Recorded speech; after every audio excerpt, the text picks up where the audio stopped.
വിളിക്കാറുണ്ട്, ഒരുപാട് പേര് പ്രാർത്ഥന ചോദിക്കാറുണ്ട്. എല്ലാവരെയും ഒന്ന് കണ്ടുകേട്ട് ഒന്ന് പ്രാർത്ഥിച്ചു വിടാൻ പോലും കഴിയാത്ത വിധത്തിലുള്ള തിരക്കുമുണ്ട്.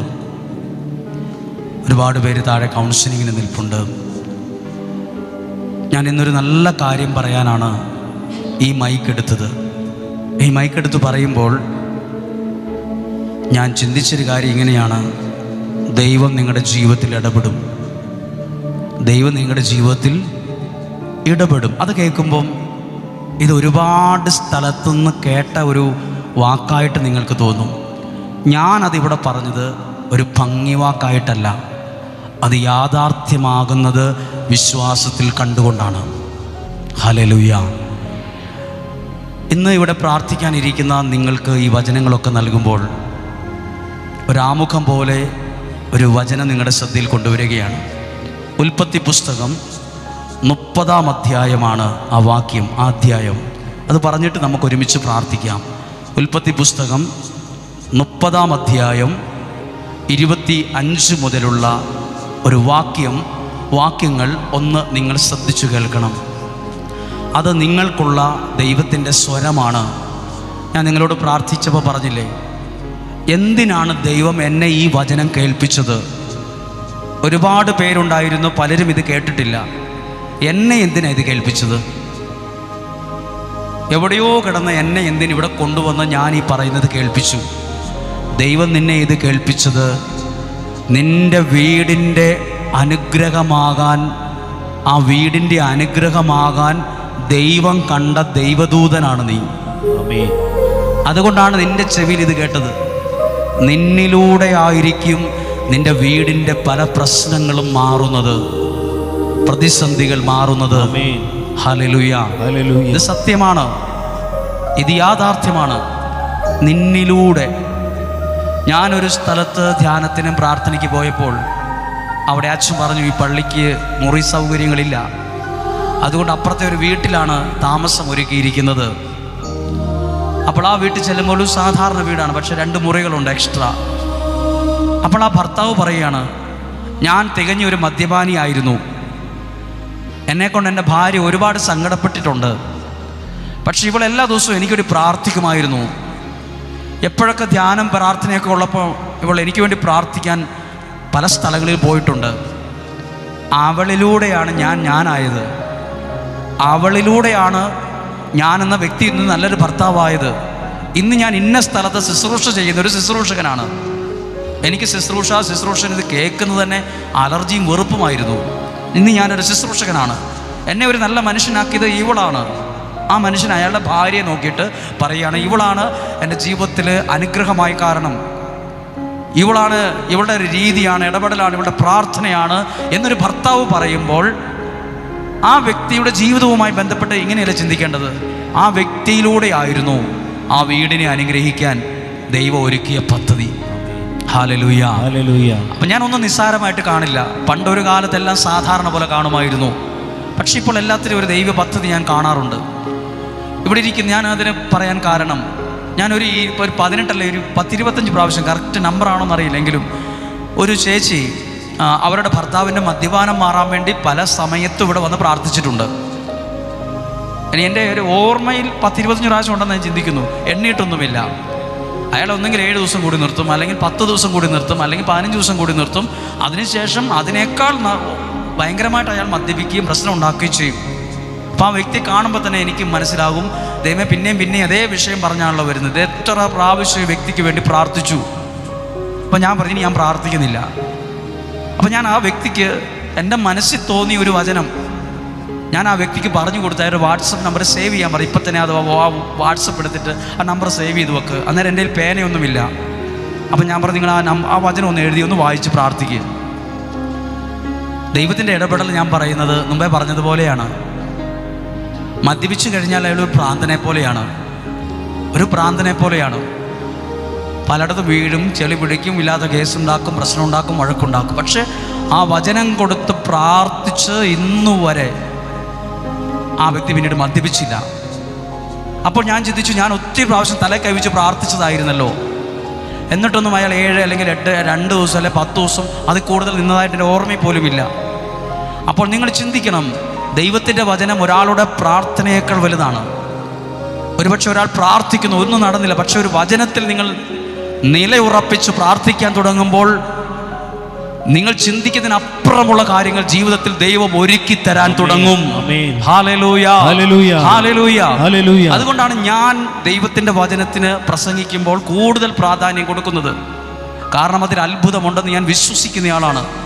നിങ്ങൾ വചനം വായിച്ചപ്പോൾ നിങ്ങൾക്ക് ശ്രദ്ധിച്ചിട്ടുണ്ടാവും, വചനം കേട്ടുകൊണ്ടിരിക്കുമ്പോഴാണ് ചിലതൊക്കെ നമ്മളിൽ മുളച്ചു വരുന്നത്. ഹല്ലേലൂയ. അത് ശ്രദ്ധിച്ചു കേൾക്കണം. ഇന്നലെ ഞാൻ ഇവിടെ വന്നവരോട് ജസ്റ്റ് മൈക്കില്ലാതെ അത് പ്രസംഗിച്ചിരുന്നു. അതൊന്നും കൂടെ പറയാം, ഡീറ്റെയിൽ ആയിട്ട് പറയുകയാണ്.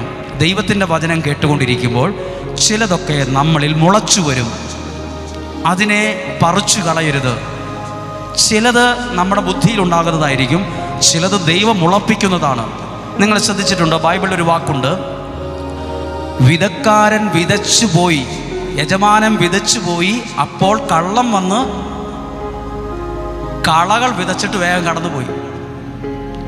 അപ്പോൾ തിരിച്ചു വന്ന ആ മനുഷ്യൻ ചോദിക്കുന്നു, യജമാനനെ, നീ നല്ല വിത്തല്ലേ വിതച്ചത്? അപ്പോൾ യജമാനൻ വിതയ്ക്കുന്ന വിത്ത് ഏതാണ്? നല്ലതാണ്. ദൈവവചനം പ്രസംഗിച്ചു കൊണ്ടിരിക്കുമ്പോൾ ചിലർക്ക് തോന്നുകയാണ്, എനിക്ക് ഇന്നതുപോലെ ഒരു കാര്യം ചെയ്താലോ, അത് ദൈവം നിന്നിൽ മുളപ്പിച്ചൊരു മുളയാണ്. ഉദാഹരണ സഹിതം പറയുമ്പോൾ നിങ്ങൾക്കത് വ്യക്തമാകും. ഒരാൾ ഇതുപോലെ പ്രാർത്ഥനാ സഹായം എഴുതി തന്നു. ഇന്നല്ല, ഒരുപാട് നാളുകൾക്ക് മുമ്പ്. അതിലെഴുതിയിരുന്ന നിയോഗം ഇങ്ങനെയായിരുന്നു, എൻ്റെ മകൻ്റെ വിവാഹം കഴിഞ്ഞതാണ്, അവരുടെ കുടുംബജീവിതം ഒരുമിച്ച് പോകില്ല, അതുകൊണ്ട് എത്രയും പെട്ടെന്ന് ഇലയ്ക്കും മുള്ളിനും കേടില്ലാതെ എൻ്റെ കൊച്ചിന് കോടതിയിൽ നിന്നും പള്ളിയിൽ നിന്നും വിവാഹമോചനം കിട്ടണമേ എന്ന് പ്രാർത്ഥിക്കുന്നു. അവരെഴുതി തന്ന നിയോഗമാണ്. ആ കടലാസ് അങ്ങനെ തന്നെ അവരെഴുതിയിരിക്കുന്നത്. ഒരുമിച്ച് പോകില്ല, ഭയങ്കര വഴക്കാണ്. പക്ഷെ ആ എഴുതി തന്നയാൾ പ്രാർത്ഥിച്ചിവിടെ ഇരിക്കുന്നു. വന്ന വഴിക്ക് എഴുതി. പ്രാർത്ഥിച്ച വ്യക്തി വചനം കേട്ടുകൊണ്ടിരിക്കുമ്പോൾ ആ വ്യക്തിക്ക് തോന്നുവാണ്, എൻ്റെ ആങ്ങളയെ കൊണ്ടൊന്ന് സംസാരിച്ചാലോ, എൻ്റെ ആങ്ങളയെ കൊണ്ട് അവരോടൊന്ന് സംസാരിപ്പിച്ചാലോ. ഞാൻ സംസാരിച്ചിട്ട് കാര്യമില്ല. എഴുതി തന്ന അൾത്താരെ വെച്ച നിയോഗം വിവാഹമോചനം എത്രയും പെട്ടെന്ന് കിട്ടണമെന്നാണ്. ആ വിഷയം പ്രാർത്ഥിക്കുന്നു. പക്ഷെ എഴുതി തന്ന ആൾക്ക് തോന്നുക, എൻ്റെ ആങ്ങളയോട് പറഞ്ഞ് അവരോട് സംസാരിച്ചാലോ. അവർ പോയി സംസാരിച്ചപ്പോൾ വലിയ പർവ്വതം കണക്കെ ഉണ്ടായിരുന്ന പ്രശ്നങ്ങൾ മഞ്ഞ് പോലെ ഉരുകി ഇന്ന് കുടുംബമായി സന്തോഷത്തോടെ ജീവിക്കുന്നു. എഴുതി തന്ന നിയോഗം വിവാഹമോചനമാണ്. പക്ഷേ ഇന്ന് അവർ രണ്ടായിട്ട് പിരിയുകയല്ല ചെയ്തത്. അതാണ് പ്രാർത്ഥിച്ചു കൊണ്ടിരുന്നപ്പോൾ അവർക്ക് തോന്നുവാണ്, എൻ്റെ ആങ്ങളെ ഒരാളുണ്ടല്ലോ, അവരെ കൊണ്ട് എൻ്റെ മകനോടും അവൻ്റെ ഭാര്യയോടൊന്ന് സംസാരിപ്പിച്ച് ചിലപ്പോൾ കേട്ടാലോ. അതെന്താ? പ്രാർത്ഥിച്ചുകൊണ്ടിരുന്നപ്പോൾ അത് മുളച്ചത്. നിന്റെ അനുഗ്രഹത്തിന് കാരണമാകുന്നതിനെ ദൈവം വചനം കേട്ടുകൊണ്ടിരിക്കുമ്പോൾ മുളപ്പിക്കും. Hallelujah, hallelujah. അവർക്ക് പറഞ്ഞേ ഹല്ലേലൂയ, ഹല്ലേലൂയ. ഒരു വ്യക്തി പറഞ്ഞു, എനിക്ക് നേഴ്സിംഗ് ഇഷ്ടമല്ല. എൻ്റെ അമ്മ എപ്പോഴും എന്നോട് പറയും, നേഴ്സിംഗ് പഠിച്ച് ആ കൊച്ചു രക്ഷപ്പെട്ടത് നേഴ്സിംഗ് പഠിച്ചല്ലേ, ആ കൊച്ചു പോയത് നേഴ്സിംഗ് പഠിച്ചല്ലേ, നിനക്ക് നേഴ്സിംഗ് പഠിച്ചാൽ എന്താ കുഴപ്പം? എനിക്കിനി സ്വർഗം തരുമെന്ന് പറഞ്ഞാലും എനിക്ക് സ്വർണം തരാമെന്ന് പറഞ്ഞാലും എനിക്ക് നേഴ്സിംഗ് ഇഷ്ടമല്ല എന്ന് ആ വ്യക്തി പറഞ്ഞു. ആ വ്യക്തിക്ക് വേണ്ടി എഴുതി തന്ന നിയോഗമാണ്, എൻ്റെ മകൾ നേഴ്സിംഗ് പഠിക്കാൻ പോകാൻ ഇടയാകണമേ. ദൈവം അങ്ങനെ ഞങ്ങളുടെ കുടുംബത്തിനൊരു സ്വപ്നം അങ്ങനെയാണ്. എന്നിട്ട് കൊച്ചിനെ പുറത്ത് വിടണം. അവർക്ക് ഏതോ ഒരു സിസ്റ്റർ ഉണ്ട് പോലും പുറത്ത്. ആ സിസ്റ്റർ പറഞ്ഞു, കൊച്ചു നേഴ്സിംഗ് പഠിക്കുവാണ്, ആ രാജ്യത്ത് കൊണ്ടുപോകാമെന്ന്. പക്ഷേ ഈ കൊച്ചിന് നേഴ്സിംഗ് ഇഷ്ടമല്ല. അപ്പോൾ അങ്ങനെ ഒരു ദിവസം ആ കൊച്ചിനെ നിർബന്ധിച്ച് പ്രാർത്ഥിക്കാൻ വിളിച്ചുകൊണ്ട് വന്നു. അപ്പോൾ ഈ നേഴ്സിംഗുമായി വിഷയപ്പെട്ട ഒരു കാര്യവുമല്ല പ്രസംഗിച്ചത് ദൈവത്തിൻ്റെ ജീവനുള്ള വചനമാണ്. വചനം പ്രസംഗിച്ചുകൊണ്ടിരിക്കുമ്പോൾ ഇഷ്ടമില്ലാത്ത വ്യക്തിക്ക് മനസ്സിൽ തോന്നുവാണ്, നേഴ്സിംഗ് പഠിക്കാൻ പോയാലോ. അപ്പോൾ അതാരാ ആ സമയത്ത് മുളപ്പിച്ചത്? ആഗ്രഹം. അങ്ങനെ ചില കാര്യങ്ങൾ മുളപ്പിച്ചു. എന്നിട്ട് ആ വ്യക്തി പിന്നീട് പറഞ്ഞു, അമ്മ, എനിക്കിപ്പോൾ നേഴ്സിംഗ് അത്രയും വലിയ പ്രശ്നമായിട്ട് തോന്നുന്നില്ല, ഞാൻ അത് നേഴ്സിംഗ് പഠിച്ചാലോ എന്ന് എനിക്കിപ്പോൾ അങ്ങ് തോന്നുന്നു. ഇത്രയും നാൾ ഇഷ്ടമില്ലാത്തൊരു കാര്യം ഇപ്പോൾ ആ വ്യക്തിക്ക് ഇഷ്ടപ്പെടാൻ തുടങ്ങി. ഇന്ന് ആ വ്യക്തി മറ്റൊരു രാജ്യത്താണ്, വേറൊരു രാജ്യത്താണ് ആ വ്യക്തി ഉള്ളത്. അത് മുളപ്പിച്ചത് ഇതുപോലൊരു സ്ഥലത്ത് പ്രാർത്ഥിച്ചുകൊണ്ടിരുന്നപ്പോഴാണ് ആഗ്രഹം ഉണ്ടായത്. ഇവിടെ വലിയ വലിയ അത്ഭുതങ്ങൾ നടന്ന സ്റ്റേജിൽ അല്ലെങ്കിൽ ഈ അൾത്താരയിൽ ഇങ്ങനെ അത്ഭുതം നടന്നു എന്ന് പറഞ്ഞില്ലെങ്കിലും ചിലപ്പോൾ ഇവിടെ ഈ വചനം കേട്ടുകൊണ്ടിരിക്കുമ്പോൾ ചില കാര്യങ്ങൾ നിങ്ങളുടെ ഉള്ളിൽ ദൈവം ഇങ്ങനെ മുളപ്പിക്കും. അത് ചിലപ്പോൾ 2024 അവസാന ഡിസംബർ മാസം ആകുമ്പോൾ നിങ്ങൾ ചിന്തിക്കും, അന്ന് പ്രാർത്ഥനയുടെ സമയത്ത് എൻ്റെ ഉള്ളിൽ ഉണ്ടായ ആഗ്രഹമാണല്ലോ എനിക്കിന്ന് അത് അനുഗ്രഹത്തിന് കാരണമായത് എന്ന് പറയാനിടവരും. ഹല്ലേലൂയ. അവർക്ക് പറഞ്ഞേ ഹല്ലേലൂയ. യേശുവേ നന്ദി. ഇത് സത്യമാണ്. ഇത് വളരെ കുറേ കാര്യങ്ങൾ ഇങ്ങനെ പറയാനുണ്ട്, ഒത്തിരി കാര്യങ്ങൾ പറയാനുണ്ട്. ഇതുമായി ബന്ധപ്പെട്ട് ഇങ്ങനെ ചെങ്ങല പോലെ കുറേ കാര്യങ്ങളുണ്ട് ഈ വിഷയത്തിൽ ചിന്തിച്ചപ്പം. അപ്പം അതായത് ഇവിടെ പ്രാർത്ഥിച്ചുകൊണ്ടിരിക്കുമ്പോൾ, ഈ വചനം കേട്ടുകൊണ്ടിരിക്കുമ്പോൾ നിങ്ങൾക്ക് തോന്നുവാണ്, ആ വീട് സ്ഥലവും മേടിച്ചാലോ, അല്ലെങ്കിൽ ആ ഇൻ്റർവ്യൂ അറ്റൻഡ് ചെയ്താലോ, അല്ലെങ്കിൽ ഇന്നതുപോലെ പഠിച്ചാലോ. ഇതൊക്കെ ദൈവം മുളപ്പിക്കുന്ന ചില നല്ല മുളകളാണ്. അതിനെ ഞുള്ളിക്കളയരുത്. അതാണ് ബൈബിൾ പറഞ്ഞത്, യജമാനനെ നീ നല്ല വിത്തല്ലേ വിതച്ചത്. ദൈവം നല്ല അനുഗ്രഹങ്ങൾ വിതയ്ക്കുന്ന സമയമാണിത്. ദൈവവചനം കേൾക്കുന്ന സമയം എന്ന് പറഞ്ഞാൽ നല്ല വിത്ത് വിതയ്ക്കുന്ന സമയമാണ്. നല്ല വിത്ത് അത് പറിച്ചു കളയേണ്ടതല്ല, അത് വളർന്ന് നിങ്ങൾക്ക് അനുഗ്രഹമാകുന്ന ഫലം കായ്ക്കുന്ന, അത് ചെടിയായത് മാറും. വിശ്വസിച്ചൊന്നൊരു ആമേൻ പറഞ്ഞേ ഹല്ലേലൂയ. അവർക്ക് പറഞ്ഞേ ഹല്ലേലൂയ. ഹല്ലേലൂയ. വചനം ഒന്ന് വായിക്കുകയാണ്. ഉൽപ്പത്തി പുസ്തകം 30-ാം അധ്യായം 25-ാമത്തെ വാക്യം. റാഹേൽ ജോസഫിനെ പ്രസവിച്ചു കഴിഞ്ഞ് യാക്കോബ് ലാബാനോട് പറഞ്ഞു, എന്നെ പറഞ്ഞയക്ക്. ശ്രദ്ധിച്ചു കേൾക്കണം. യാക്കോബ് ലാബാനോട് പറഞ്ഞു, ഞാൻ പോവുകയാണ്, പരിപാടി നിർത്തി, ഞാൻ പോവുകയാണ് എന്ന് പറഞ്ഞു. ഞാൻ എൻ്റെ നാട്ടിലേക്ക് പോകട്ടെ, ഞാൻ എൻ്റെ നാട്ടിലേക്ക് പോവുകയാണ്, ഇവിടെ നിൽക്കുന്നില്ല, ഞാൻ പോവുകയാണ് എന്ന് പറഞ്ഞു. അപ്പോൾ 26-ാമത്തെ വാക്യം, എൻ്റെ ഭാര്യമാരെയും മക്കളെയും എനിക്ക് തരിക. അപ്പോൾ അദ്ദേഹം പറഞ്ഞു, ഞാൻ പോവുകയായതുകൊണ്ട് എൻ്റെ ഭാര്യ മക്കളെയെല്ലാം എൻ്റെ കൂടെ വിട്ടേക്കുക, ഞാൻ പോവുകയാണ് എന്ന് പറഞ്ഞു. വളരെ ന്യായമായ ഒരു കാര്യമാണ് പറയുന്നത്. അവർക്ക് വേണ്ടിയാണ് ഞാൻ അങ്ങയെ സേവിച്ചത്. 27-ാമത്തെ വാക്യം. ഇത് കേട്ടിട്ട് മുതലാളി, ഇത് കേട്ടിട്ട് ആ സ്ഥലത്തിൻ്റെ, ആ വീടിൻ്റെ ഓണർ ലാബാൻ മറുപടി പറഞ്ഞത് കേട്ട് ലാബാൻ മറുപടി പറഞ്ഞു, എന്നാൽ നീ പൊക്കോ, നിനക്ക് എന്താന്ന് വെച്ചാൽ മേടിക്കാൻ ഓഫീസിൽ നിന്ന് മേടിച്ചോട്ട് പോ എന്നല്ല പറഞ്ഞത്. ആ വാക്യം പ്രധാനപ്പെട്ടതാണ്.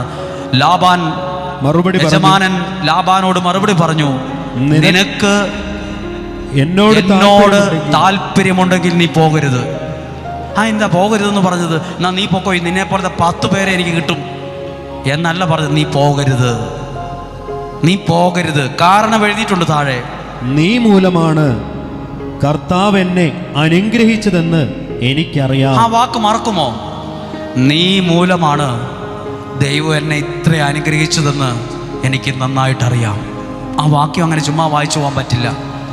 ഒരാളെ ചൂണ്ടിയിട്ട് മുതലാളി പറയുകയാണ്, നീ പോകരുത്, ഇച്ചിരിയേലും ഇഷ്ടം എന്നോടുണ്ടെങ്കിൽ നീ ദയവ് ചെയ്ത് പോകരുത്, നീ കാരണമാണ് എന്നെ ദൈവം ഇത്ര അനുഗ്രഹിക്കാൻ കാരണമായത്, എനിക്കത് നന്നായിട്ടറിയാം.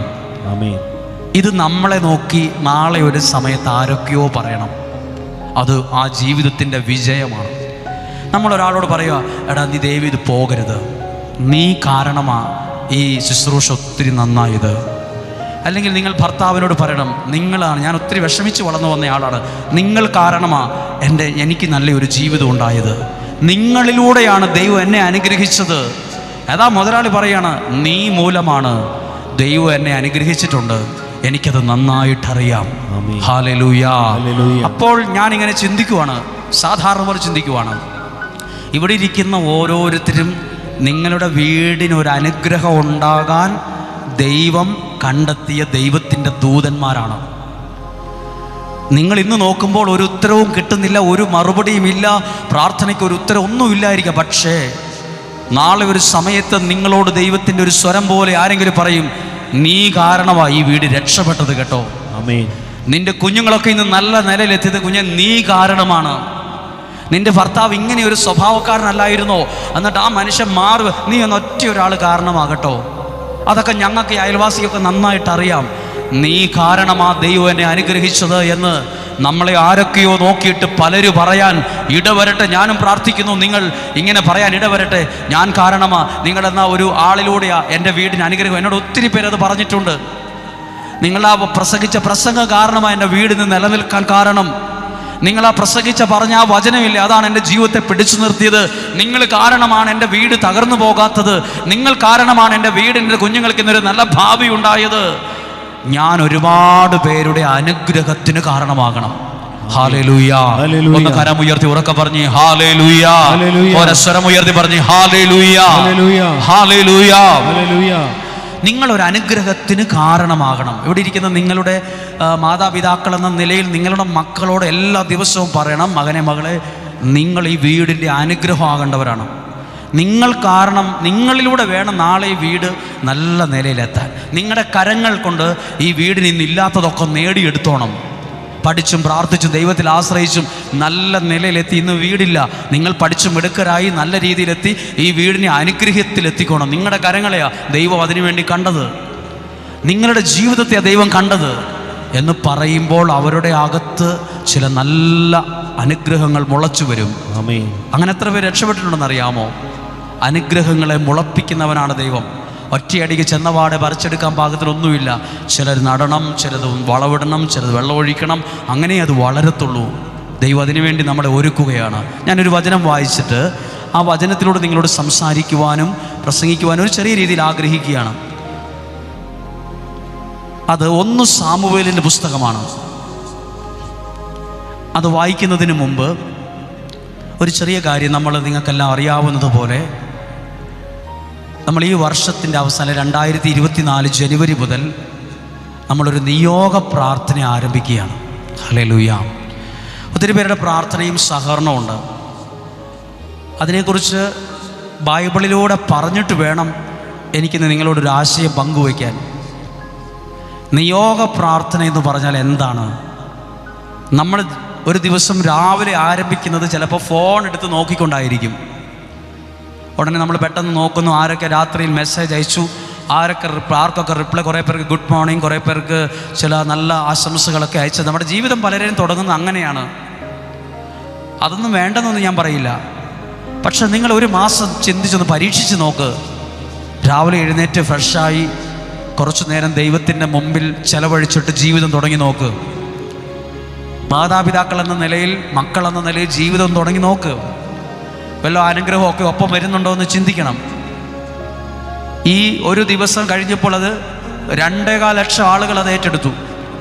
ജാതി മത ഭേദമന്യേ, സഭാ വ്യത്യാസമന്യേ അത് സ്വീകരിച്ചു. ഈ 2 ദിവസം കൊണ്ട് നമുക്ക് എടുക്കാൻ പറ്റത്തില്ലാത്ത അത്രയും ഫോണുകൾ വരുന്നുണ്ട്. എല്ലാ ഫോണും എടുക്കത്തില്ല, ചെവിക്ക് വേദന പിടിക്കും. നമുക്ക് ചിലപ്പോൾ ഉറങ്ങാൻ പോലും പറ്റത്തില്ല, ചെവിക്ക് ഭയങ്കര എന്തെന്നില്ലാത്ത വേദന. ഒത്തിരി ഫോൺ ഉപയോഗിക്കുമ്പോൾ പ്രശ്നമാണ്. അത്രയും ഫോൺ കോളുകൾ വരും. ഓരോ ഫോൺ കോളും ഒരു ടൺ ഭാരമാണ് വിളിച്ചു പറയും. 1 ടൺ ഭാരം, ഒരു ലോറിക്കകത്ത് ഭാരം ഇരിക്കുന്നത് പോലെ ഓരോ മനുഷ്യൻ്റെയും ജീവിതത്തിനകത്ത് ഭാരം, ടെൻഷൻ ഒക്കെ ഇരിക്കുന്നത്. അതൊക്കെ വിളിച്ചിങ്ങനെ പറയും. അപ്പോൾ അത് കേൾക്കുമ്പോൾ നമുക്ക് തോന്നും, ദൈവമേ, ഓരോ കാര്യങ്ങൾക്ക് വേണ്ടി ജനം എത്ര കാര്യമായിട്ടാണ് പ്രാർത്ഥിക്കുന്നതെന്ന്. ഹല്ലേലൂയ.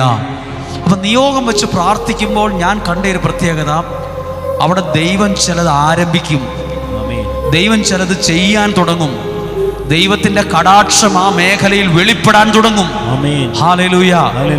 ഇതാണ് ഇത്രയും നാൾ കഴിഞ്ഞ ഒക്ടോബർ നടന്ന നിയോഗ പ്രാർത്ഥനയിൽ ഇന്ന് വരെ പലരും വിളിച്ചു പറഞ്ഞതും ഇവിടെ വന്ന് പറഞ്ഞത്. ഇത് ഒത്തിരി പെട്ടെന്ന് എത്തിപ്പെടാൻ പറ്റുന്ന ഒരു സ്ഥലം പോലുമല്ല, നല്ല ദൂരമുണ്ട്.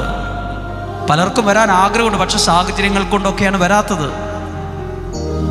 ആലപ്പുഴയിൽ നിന്ന് ഒരു ട്രാവലറിന് ആളുകൾ ഇന്നലെ വന്നിട്ടുണ്ടായിരുന്നു. അവരിവിടെ ഉണ്ടാകാം. ഒത്തിരി കഷ്ടപ്പെട്ടാണ് അവർ വന്നത്.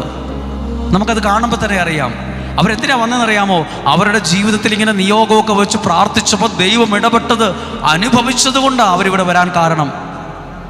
Hallelujah, hallelujah. ഒത്തിരി അനുഗ്രഹങ്ങളുടെ കാലമാവുകയാണ്. സാക്ഷ്യങ്ങളുടെ ഒരു കലവറ ദൈവം തുറക്കും. സാക്ഷ്യങ്ങളുടെ ഒരു കലവറ, വലിയൊരു പെട്ടി തുറക്കുന്നത് പോലെയാണ്.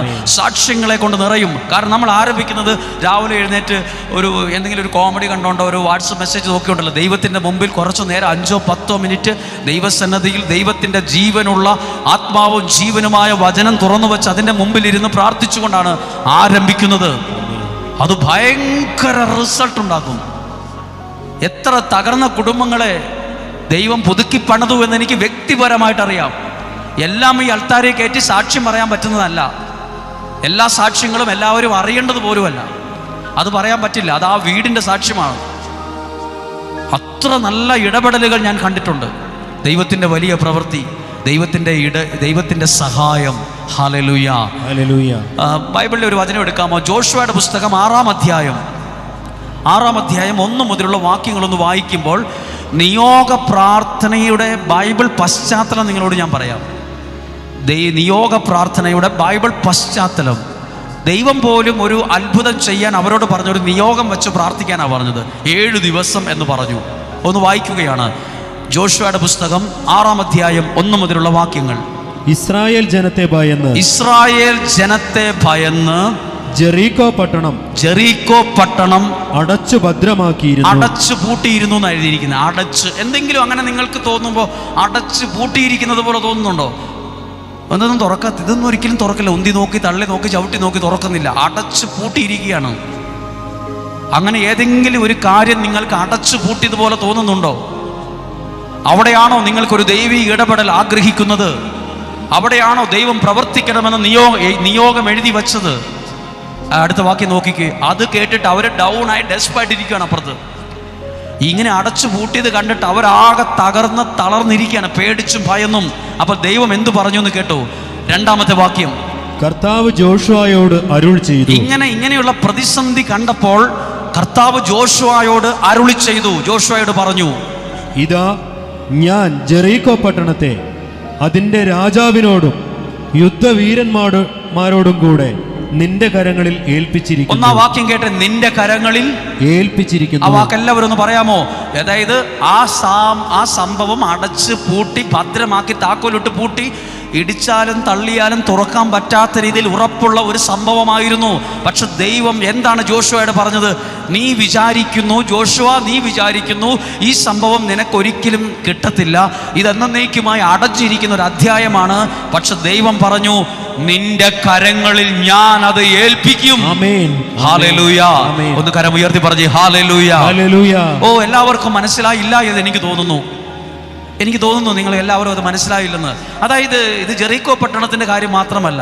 ചില ആളുകൾ അവരുടെ ജീവിതത്തിൻ്റെ ഇപ്പോഴുള്ള പ്രശ്നത്തെ നോക്കിയിട്ട് പറയും, ഇത് ശരിയാകാൻ പോകുന്നില്ല, ഇതൊന്നും നടപ്പാകുന്ന കേസല്ല, ഇതൊന്നും എന്തെന്ന് പറഞ്ഞാലും ഒന്നും നടക്കില്ല, ഇതൊക്കെ വെറുതെ മടുത്തു എന്ന് പറയുന്ന ചിന്തിക്കുന്ന വിഷയമുണ്ടെങ്കിൽ നിങ്ങളുടെ ചെവികളിൽ ഈ വാക്കുകൾ, ഈ ദൈവശബ്ദം മുഴങ്ങട്ടെ.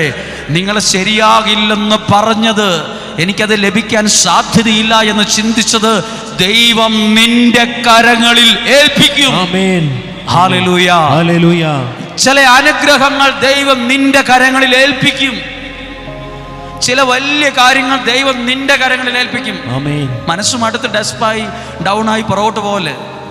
പുറകോട്ട് പോയാൽ പുറകോട്ട് പോകാൻ നേരമുള്ളൂ. അങ്ങനെ പുറകോട്ട് പോയായിരുന്നെങ്കിൽ ഞാനിവിടെ നിൽക്കില്ലായിരുന്നു. മനസ്സും അടുക്കേണ്ട, ഡൗൺ ആകേണ്ട 100 കാര്യങ്ങൾ ജീവിതത്തിലുണ്ട്, ഉണ്ടായിരുന്നു. പക്ഷെ അന്നേരം ഒന്നും ഡൗൺ ആയിരുന്നു. പക്ഷെ വീണ്ടും വചനത്തിൽ അത് കയറി, വീണ്ടും ചവിട്ടി കയറി നിന്നതുകൊണ്ടാണ് ഇങ്ങനെ നിൽക്കുന്നത്. ഞാൻ ചിന്തിച്ചിട്ടുണ്ട്, എന്നെ ഒരു വ്യക്തിയും ഒരു ശുശ്രൂഷയ്ക്കും വിളിക്കില്ല എന്ന് ഞാൻ ചിന്തിച്ചിട്ടുണ്ട്. പക്ഷെ എന്നെ ഒരുപാട് ശുശ്രൂഷ ദൈവം ഏൽപ്പിച്ചു, ഒത്തിരി ശുശ്രൂഷ ദൈവം ഏൽപ്പിച്ചു. ഞാൻ കേട്ട സ്വരമാണ്, ദൈവം നിന്നെ വലിയ ശുശ്രൂഷകൾ ഏൽപ്പിക്കും, നിന്നെ ഒരുപാട് പേർക്ക് വേണ്ടി പ്രാർത്ഥിക്കാൻ ദൈവം നിന്നെ ഏൽപ്പിക്കും. അതാ നിങ്ങളിവിടെ വന്നത്. ഞാൻ വിശ്വസിക്കുന്നത് നിങ്ങളെ ദൈവം എൻ്റെ കയ്യിൽ ഏൽപ്പിച്ചതാണ്, അല്ല നിങ്ങളിവിടെ വരില്ല. നിങ്ങളുടെ കുടുംബത്തിൻ്റെ ഒരു നിയോഗം ഒരു കടലാസിൽ എഴുതി എൻ്റെ തന്നു, ഞാനൊരു ബക്കറ്റിലേക്ക് ഇട്ടു. ഞാനൊരു ബക്കറ്റിലേക്കാണ് ഇട്ടെങ്കിലും അത് ദൈവത്തിൻ്റെ ഹൃദയത്തിലേക്കാണ് കൊടുത്തത്. എനിക്കറിയാം ആ വിഷയത്തിന് വേണ്ടി ഞാൻ ഇന്നല്ലെങ്കിൽ നാളെ ഈ കൂട്ടായിൽ ഒരുമിച്ചിരുന്ന് പ്രാർത്ഥിക്കുമ്പോൾ, ഒറ്റക്കെട്ടായി പ്രാർത്ഥിക്കുമ്പോൾ അവിടെ ഒരു വിടുതൽ ഉണ്ടാകും. ദൈവം അത് ഞങ്ങളെ ഏൽപ്പിച്ചതാണ്. ഹല്ലേലൂയ. ഇതുപോലെ ഇപ്പൊ നിങ്ങൾ ചിന്തിക്കുമോ, എനിക്ക് നല്ലൊരു വീടുണ്ടാകുമോ? നല്ല വീട് ദൈവം നിന്നെ ഏൽപ്പിക്കും. എനിക്ക് നല്ല ജോലി കിട്ടുമോ? നല്ലത് ദൈവം നിന്നെ ഏൽപ്പിക്കും.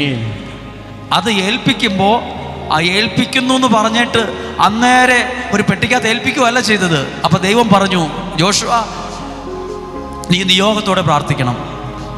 ചുമ്മാ കയ്യും കെട്ടിയിരുന്നിട്ട് കാര്യമില്ല. ചുമ്മാ സാധാരണ പോലെ ഇങ്ങ് വരുമെന്ന് ചിന്തിക്കട്ടെ. നിയോഗം വെച്ച് പ്രാർത്ഥിക്കണം എന്ന് പറഞ്ഞു. അതാണ് അടുത്ത വാക്യം. നിങ്ങളുടെ യോദ്ധാക്കൾ ദിവസത്തിൽ ഒരിക്കൽ പട്ടണത്തിന് ചുറ്റും നടക്കണം. 3-ാമത്തെ വാക്യം ദൈവം എന്നാ പറഞ്ഞെന്നറിയാമോ? ശ്രദ്ധിച്ച് കേട്ടെ. മടുപ്പ് ക്ഷീണമൊക്കെ ഉണ്ടെങ്കിലും ഒന്നാലൊന്ന് കേട്ടെ. ദൈവം പറഞ്ഞു, നിന്റെ കരങ്ങളിൽ ഞാനത് ഏൽപ്പിക്കും. എന്നിട്ട് പറയാണ്, നിങ്ങളുടെ യോദ്ധാക്കൾ ദിവസത്തിൽ ഒരിക്കൽ ഈ പട്ടണത്തിന്റെ ചുറ്റും നടക്കണം എന്ന് പറഞ്ഞേ. പിന്നെ നടന്നാൽ തീരുമോ? നടന്നിട്ട് എന്തെങ്കിലും ഒരു പ്രശ്നം പരിഹരിച്ച് നടന്ന് കുഴയുമെന്നല്ലാണ്ട് നടന്നിട്ട് പ്രശ്നം പരിഹരിച്ച് ആരുടെയെങ്കിലും ജീവിതം പറ. പക്ഷെ ദൈവം ഒരു നിയോഗം കൊടുക്കുക, നീ അതിന് ചുറ്റും നടക്കണം. എത്ര ദിവസം നടക്കണം? 6 ദിവസം ചെയ്യണം. 6 ദിവസം നടക്കണം. ദൈവം ഒരു ദിവസം കൊടുത്തു, അത് നിയോഗമാണ്. ആ ദൈവം ഏൽപ്പിച്ചു എന്ന് പറഞ്ഞിട്ട് അത് എന്നാൽ കൈകൊട്ടി ഇരുന്നേക്കാം, സാധാരണ പോലെ കിട്ടുമ്പോൾ കിട്ടിട്ട് ദൈവം ഓൾറെഡി അത് അവിടുന്ന് വിട്ടിട്ടുണ്ട്, ഇത് ഇന്നല്ല നാളെ എൻ്റെ കൈ വരും എന്ന് പറഞ്ഞ പോലെ ദൈവം പറഞ്ഞു, നീ ഇതുപോലെ ചെയ്തേ. നീ ഒരു നിയോഗം വെച്ച് 6 ദിവസം ഇങ്ങനെയൊക്കെ ചെയ്തേ. നീ ഇങ്ങനെ ചുമ്മാ നടക്ക്. പ്രാർത്ഥനയും പ്രിയപ്പെട്ടവർ, നമ്മൾ ഒരു 30 ദിവസം 31 ദിവസം പ്രാർത്ഥിക്കുമ്പോണ്ടല്ലോ, ചിലതൊക്കെ ദൈവം നിന്റെ കുടുംബത്തിൽ ഏൽപ്പിച്ചു തരും. ആമേൻ, ആമേൻ.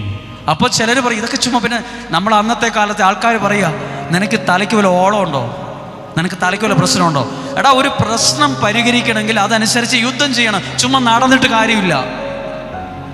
ദൈവ പ്രാർത്ഥനയിൽ നടക്കുന്നത് പോലും വലിയ അത്ഭുതങ്ങൾക്ക് കാരണമാകും.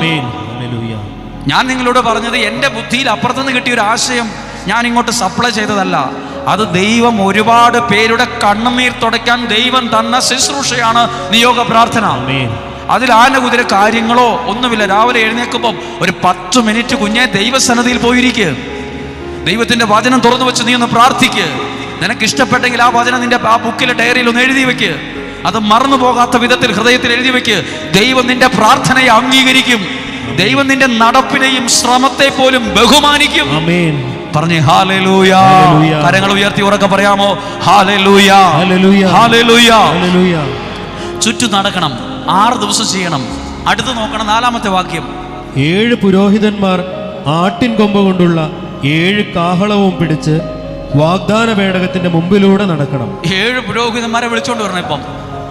എന്നിട്ട് ഇങ്ങനെ പ്രത്യേക ഒരു സംവിധാനം, കാഹളമൊക്കെ പിടിച്ച് 7 പ്രാവശ്യം നടത്തണം. ആരെ കൊണ്ട് നടത്തണം?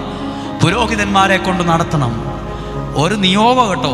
6 ദിവസം ചെയ്യണം, 7 ദിവസം അങ്ങനെ ചെയ്യണം. അടുത്തതോ, 7-ാം ദിവസം പുരോഹിതന്മാർ കാഹളം മുഴക്കുകയും നിങ്ങൾ പട്ടണത്തിന് ചുറ്റും 7 പ്രാവശ്യം നടക്കുകയും. വീണ്ടും 7 പ്രാവശ്യം നടക്കണം. 7 പ്രാവശ്യം നടക്കണം, 6 പ്രാവശ്യം ചെയ്യണം, നടക്കണം, കാഹളം ഊതണം. ഈ ബൈബിൾ നിങ്ങൾ വീട്ടിൽ പോയി ഒന്ന് വായിച്ചു നോക്കണം. ദൈവം കൊടുത്ത നിയോഗത്തിൽ ജോഷുവ പ്രാർത്ഥിച്ചപ്പോൾ ജെറീക്കോ പട്ടണത്തിന്റെ ചുറ്റുമതിൽ താനേ താഴോട്ട് പോയി. അത് ഇടിഞ്ഞു പോയി. അവിടെ പ്രവർത്തിച്ചതാരാ?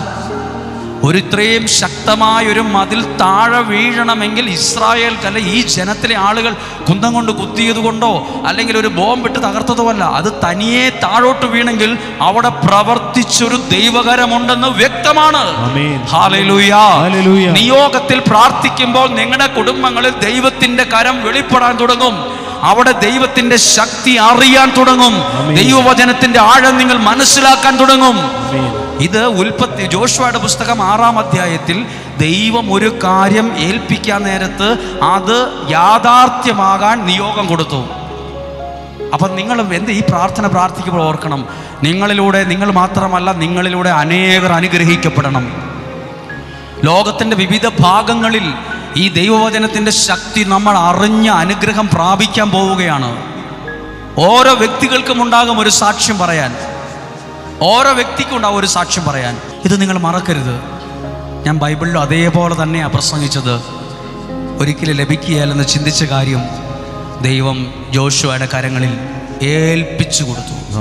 Hallelujah, hallelujah. ഇത് ദൈവത്തിൻ്റെ പ്രവൃത്തിയാണ്. ഞാൻ അടുത്തൊരു വാക്യം കൂടെ വായിക്കാം, അസാധാരണമാണ്. സംഖ്യയുടെ പുസ്തകം 11-ാം അധ്യായം.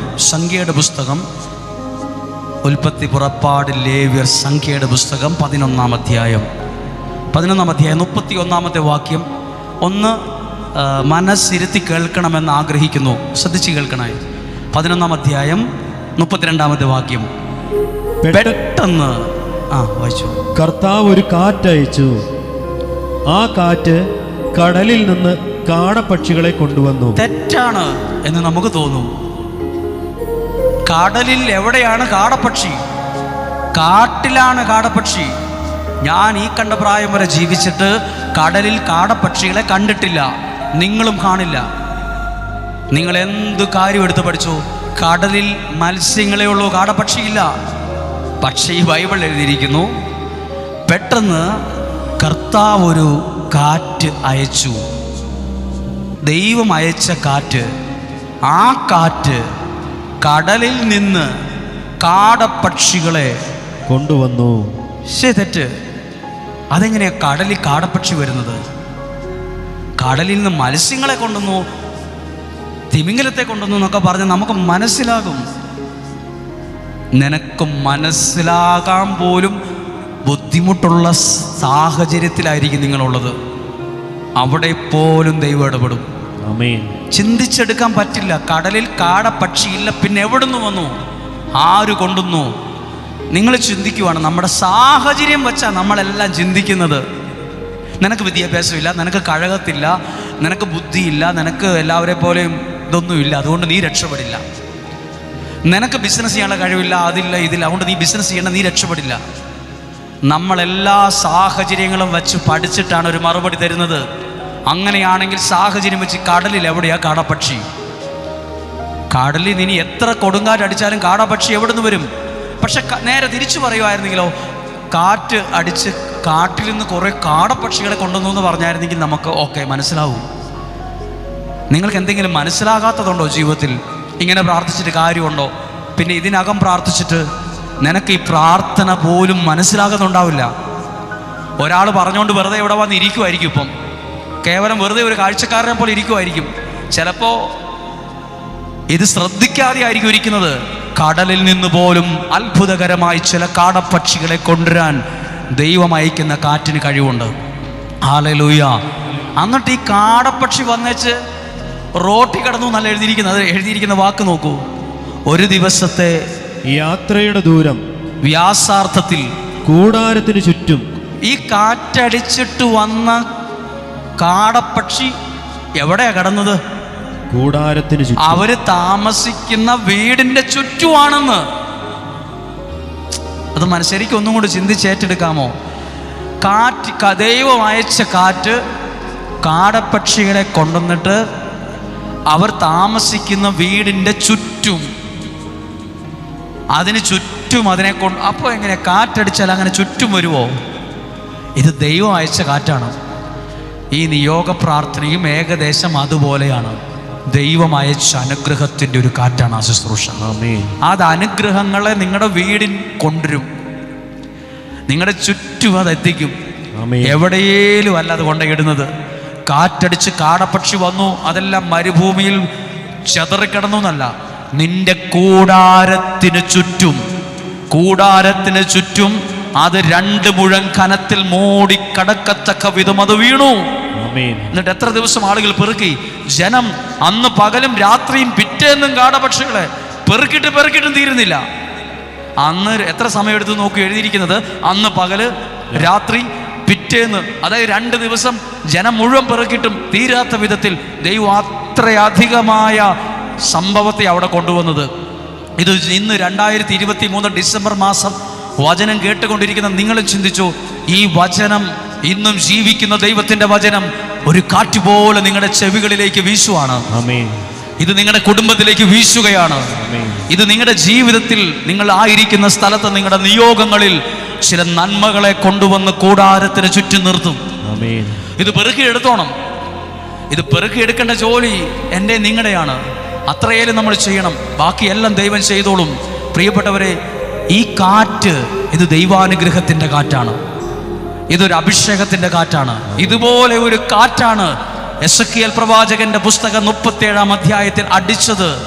അത് അടിച്ചപ്പോൾ എവിടെയാ മാറ്റം ഉണ്ടായെന്നറിയാമോ? മനുഷ്യരെ അടക്കം ചെയ്ത കല്ലറയിൽ നിന്ന് പെറുക്കിയെടുത്ത അസ്ഥികൾ, അതായത് ചീഞ്ഞു പോകാത്ത കൊട്ടെല്ലുകൾ പെറുക്കി കൂട്ടിയിട്ടിട്ടുണ്ടായിരുന്നു ഒരു കുഴിയിൽ, അസ്ഥിക്കുഴി. ആരുടേതാണെന്ന് പോലും അറിയാത്ത എല്ലുകൾ. ആ ദൈവം അയച്ച കാറ്റ് ജീവനില്ലാത്ത ഈ എല്ലുകളിൽ ചെന്ന് വീശിയപ്പോൾ എഴുതിയിരിക്കുന്നത് ഓരോന്നും ചേരേണ്ടതിനോട് ചേർന്നു എന്നാണ്. ചേരേണ്ടത് പലതും അപ്പുറത്തും ഇപ്പുറത്തും 4 ദിക്കിലും ചെതറിയാ കടന്നത്. പക്ഷെ ദൈവം അയച്ച കാറ്റ് അതിനെ ചെതറിച്ചു എന്നല്ല. സാധാരണ കാറ്റടിക്കുമ്പോൾ ചെതറിച്ചു എന്നാണ് എഴുതേണ്ടത്. പക്ഷെ ദൈവം അയക്കുന്ന കാറ്റ് ചിലതിനെ കൂട്ടിച്ചേർത്ത് വരും. ചിലപ്പോൾ നിങ്ങൾ പറയും, എൻ്റെ വീട് അതുപോലെ അടിച്ചു പിരിഞ്ഞു. ഇനി നിങ്ങളല്ല, നിങ്ങളെയൊക്കെ വലിയൊരു വന്ന് നോക്കിയാലും നടക്കത്തില്ല. അത്രയും ഞങ്ങൾക്ക് വെറുപ്പും വിദ്വേഷവുമാണ്. ദൈവം അയക്കുന്ന കാറ്റ് സ്വീകരിക്കുമ്പം ആ വീട്ടിൽ ഒരു പ്രത്യേക സ്നേഹം കൊണ്ട് അടുക്കും. ഒരു പ്രത്യേക ഒരു ബന്ധം ആ വീട്ടിലുണ്ടാകും. അത് നമ്മൾ കൗൺസിലിംഗ് നടത്തിയോണ്ടല്ല, ദൈവം അയച്ച കാറ്റിൻ്റെ ഗുണമാണ്. ഹല്ലേലൂയ. ഒന്ന് വിശ്വാസത്തിൽ ഒന്ന് ഏറ്റെടുത്ത് ഉറക്കെ പറഞ്ഞ് ഹല്ലേലൂയ, ഹല്ലേലൂയ. ഇതാണ് ഇന്ന് പ്രാർത്ഥിക്കുന്നത്. 2 വചനം കേട്ടോ. കടലിൽ നിന്ന് കാടപ്പക്ഷി വന്നു. ലോജിക്കായിട്ട് ഒട്ടും മനസ്സിലാകുന്നില്ല. കടലിൽ എവിടെയാണ് കാടപ്പക്ഷി? നീ വിചാരിക്കാത്ത സ്ഥലത്ത് നിന്ന് പോലും നിനക്ക് നന്മ വരും. അതൊരു പ്രത്യേകതയാണ്. നീ ചിന്തിക്കും ആ മനുഷ്യന് ഒരു ഗുണവുമില്ല, പക്ഷെ നിനക്കുള്ള നന്മ ആ മനുഷ്യനിൽ നിന്നാണെങ്കിലോ. നമ്മൾ മലയാളത്തിൽ പറയല്ലേ, പൊന്നും തൂമ്പയ്ക്കും ഇരുമ്പും തൂമ്പയുടെ ആവശ്യം വരും. ചില വ്യക്തികളിലൂടെയാണ് ചിലർ അനുഗ്രഹിക്കപ്പെടുന്നത്, ചില വ്യക്തികളിലൂടെയാണ് ചിലർ രക്ഷപ്പെടുന്നത്. നമ്മൾ ചിന്തിക്കും അയാളിലൂടെ ഒന്നും കിട്ടാനില്ല, അങ്ങനൊക്കെ പറയാൻ വരട്ടെ. ഇവിടെ എഴുതിയിരിക്കുന്ന നോക്കൂ, ലാബാന്റെ ജീവിതം നോക്കൂ. ലാബാൻ പറഞ്ഞു, നീ പോരുത്, നീ മൂലമാണ് ദൈവം എന്നെ അനുഗ്രഹിച്ചത്. അപ്പോൾ ഓരോരുത്തരും വിലയുള്ളതാണ്, ഓരോരുത്തരും ദൈവസന്നിധിയിൽ വിലയുള്ളവരാണ്. ഹല്ലേലൂയ. അവർക്ക് പറഞ്ഞ് ഹല്ലേലൂയ, ഹല്ലേലൂയ. ഒരു വാക്കെൻ്റെ മനസ്സിൽ കിട്ടി. ഇത് കള്ളമല്ല, ഇതെൻ്റെ സാക്ഷ്യമാണെന്നാണ് എനിക്ക് കിട്ടിയത്. ഇത് കള്ളമല്ല, എൻ്റെ സാക്ഷ്യമാണ്. പ്രാർത്ഥനയ്ക്ക് സത്യമായും ഉത്തരം ലഭിക്കും. Hallelujah, hallelujah. ഇത് കള്ളമല്ല. അത് ബൈബിളിൽ ഒരു വാക്ക് എടുക്കുകയാണ്. 1 സാമുവേലിൻ്റെ പുസ്തകമാണ് അത് എടുക്കുന്നത്. 1 സാമുവേലിൻ്റെ പുസ്തകത്തിൽ ഒരു നല്ല വാക്കുണ്ട്. 1 സാമുവേലിൻ്റെ പുസ്തകത്തിലെ 1 മുതലുള്ള വാക്യങ്ങൾ വേഗത്തിൽ ഞാനത് വായിക്കാം. പക്ഷേ ഇത് കള്ളമല്ല, ഇതെൻ്റെ അനുഭവമാണ്. പ്രാർത്ഥനയ്ക്ക് ഉത്തരം ലഭിച്ചിരിക്കും. ഇത് കള്ളമല്ല, എൻ്റെ അനുഭവമാണ്. പ്രാർത്ഥനയ്ക്ക് ഉത്തരം ലഭിച്ചിരിക്കും. Hallelujah, hallelujah. അതായത് 1-ാം അധ്യായത്തിലെ ഒരാളാണ് ഏൽക്കാന. 1-ാം അധ്യായത്തിലെ ഒരാളാണ് ഏൽക്കാന. ആ മനുഷ്യന് അന്നത്തെ കാലത്ത് 2 ഭാര്യമാരുണ്ടായിരുന്നു. ആരൊക്കെയാണ് 2 ഭാര്യമാർ? ഹന്നായും പെനീനായും. ഈ ഏൽക്കാന എന്ന വ്യക്തിക്ക് ആ കാലഘട്ടത്തിൽ 2 ഭാര്യമാരുണ്ടായിരുന്നത്രേ. പക്ഷേ ഇവരുടെ വീട്ടിൽ എന്നും ചെറിയ വഴക്കുണ്ടായിരുന്നു. ഈ വീട്ടിൽ വഴക്ക് കാരണം ഹന്നായിക്ക് മക്കളില്ല, പെനീനായിക്ക് മക്കളുണ്ട്. അതുകൊണ്ട് ഈ 2 സ്ത്രീകൾ തമ്മിൽ ചേരില്ലായിരുന്നു. ഈ 2 സ്ത്രീകൾ തമ്മിൽ ഭയങ്കര പ്രശ്നം. അതുകൊണ്ട് പ്രശ്നം തീർക്കലായിരുന്നു ഭർത്താവിൻ്റെ പകുതി മുക്കാലും സമയം ചെലവഴിച്ചുകൊണ്ടിരുന്നു. അപ്പോൾ ഹന്ന പറയും, എനിക്ക് മക്കളില്ലാത്തതുകൊണ്ട് പെനീന എന്നെ കുറ്റപ്പെടുത്തുന്നു. അങ്ങനെ ഈ 2 സ്ത്രീകൾ തമ്മിൽ വീട്ടിൽ വഴക്ക്. അതുകൊണ്ട് ആ വീട് സമാധാനത്തിലല്ലായിരുന്നു. അതാണ് ഈ കുടുംബത്തിൻ്റെ അന്തരീക്ഷം. 2-ാമത്തെ വാക്യം അങ്ങനെയാണ്. ഏൽക്കാനയ്ക്ക് 2 ഭാര്യമാരുണ്ടായിരുന്നു, ഹന്നായും പെനീനായും. പെനീനായ്ക്ക് മക്കളുണ്ട്, ഹന്നായ്ക്കാകട്ടെ മക്കളില്ല. അങ്ങനെ ഇടയ്ക്കിടയ്ക്കെല്ലാം ഈ വീട്ടിലൊരു സംഭവം ഉണ്ടാവും. മക്കളുള്ള സ്ത്രീ, അമ്മ, മക്കളില്ലാത്ത ഇവളെ പ്രകോപിപ്പിക്കും. നമ്മൾ ഇന്നൊക്കെ ചെയ്യുന്ന പോലൊക്കെ ഏകദേശം തന്നെ ഒരു കാര്യം. നല്ല കുത്തുവാക്ക് പറയും, എവിടെയേലും കുത്തിത്തിരിപ്പുണ്ടാക്കും. അതാണ് പെനീനയുടെ ജോലി. നമ്മുടെ വീട്ടിലും ചിലപ്പോൾ ഇതുപോലെ സാമ്യമുള്ള ആരെങ്കിലുമൊക്കെ കാണും. ഒരു പ്രശ്നമില്ല, പക്ഷെ എന്തെങ്കിലുമൊക്കെ പറഞ്ഞൊരു വിഷയം ഉണ്ടാവും അവിടെ. എന്നിട്ടുള്ള സമാധാനം കളയും. അപ്പോൾ അങ്ങനെ ഒരു സാഹചര്യത്തിൽ പക്ഷേ എനിക്കൊരു പ്രത്യേകത കാര്യം ഇഷ്ടപ്പെട്ടു. ഈ പുള്ളിക്കാരത്തി നമ്മളെപ്പോലൊക്കെ തന്നെയാണ് ഹന്ന. വിഷമം വരുമ്പോൾ പുള്ളിക്കാരത്തി റൂമിൽ കയറി വാതിലടച്ച് ഒറ്റ കരച്ചിലാണ്. അപ്പോൾ ഭർത്താവ് മുറി ചെന്നിട്ട് പറയും, സാരമില്ല, കുഴപ്പമില്ല, അവൾ അറിവില്ലായ്മ കൊണ്ട് പറഞ്ഞതല്ലേ, നീ അത് മൈൻഡ് ചെയ്യണ്ട എന്ന് പറഞ്ഞ് ആശ്വസിപ്പിക്കും. അങ്ങനെ ഒരു പ്രതിസന്ധിയുള്ളൊരു വീട്. പക്ഷെ ഇവിടെ ഒരു പ്രത്യേകതയുണ്ട്. ഹന്ന ഒരിക്കലും വഴക്കുണ്ടാക്കാൻ പോയില്ല.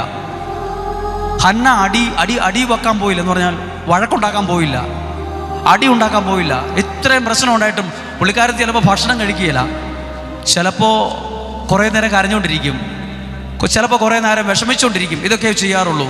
ഒരു ദിവസം വഴക്കുണ്ടാക്കുന്നതിന് പകരം, പ്രശ്നം ഉണ്ടാക്കുന്നതിന് പകരം ഈ ഹന്ന ദേവാലയത്തിലേക്ക് ഓടി. എങ്ങോട്ടോടി? പ്രാർത്ഥിക്കുന്ന ഒരു സ്ഥലത്തേക്ക്. അതുപോലെ ഓരോ ഹന്നമാരാ ഈ ഇരിക്കുന്ന ഓരോരുത്തരും.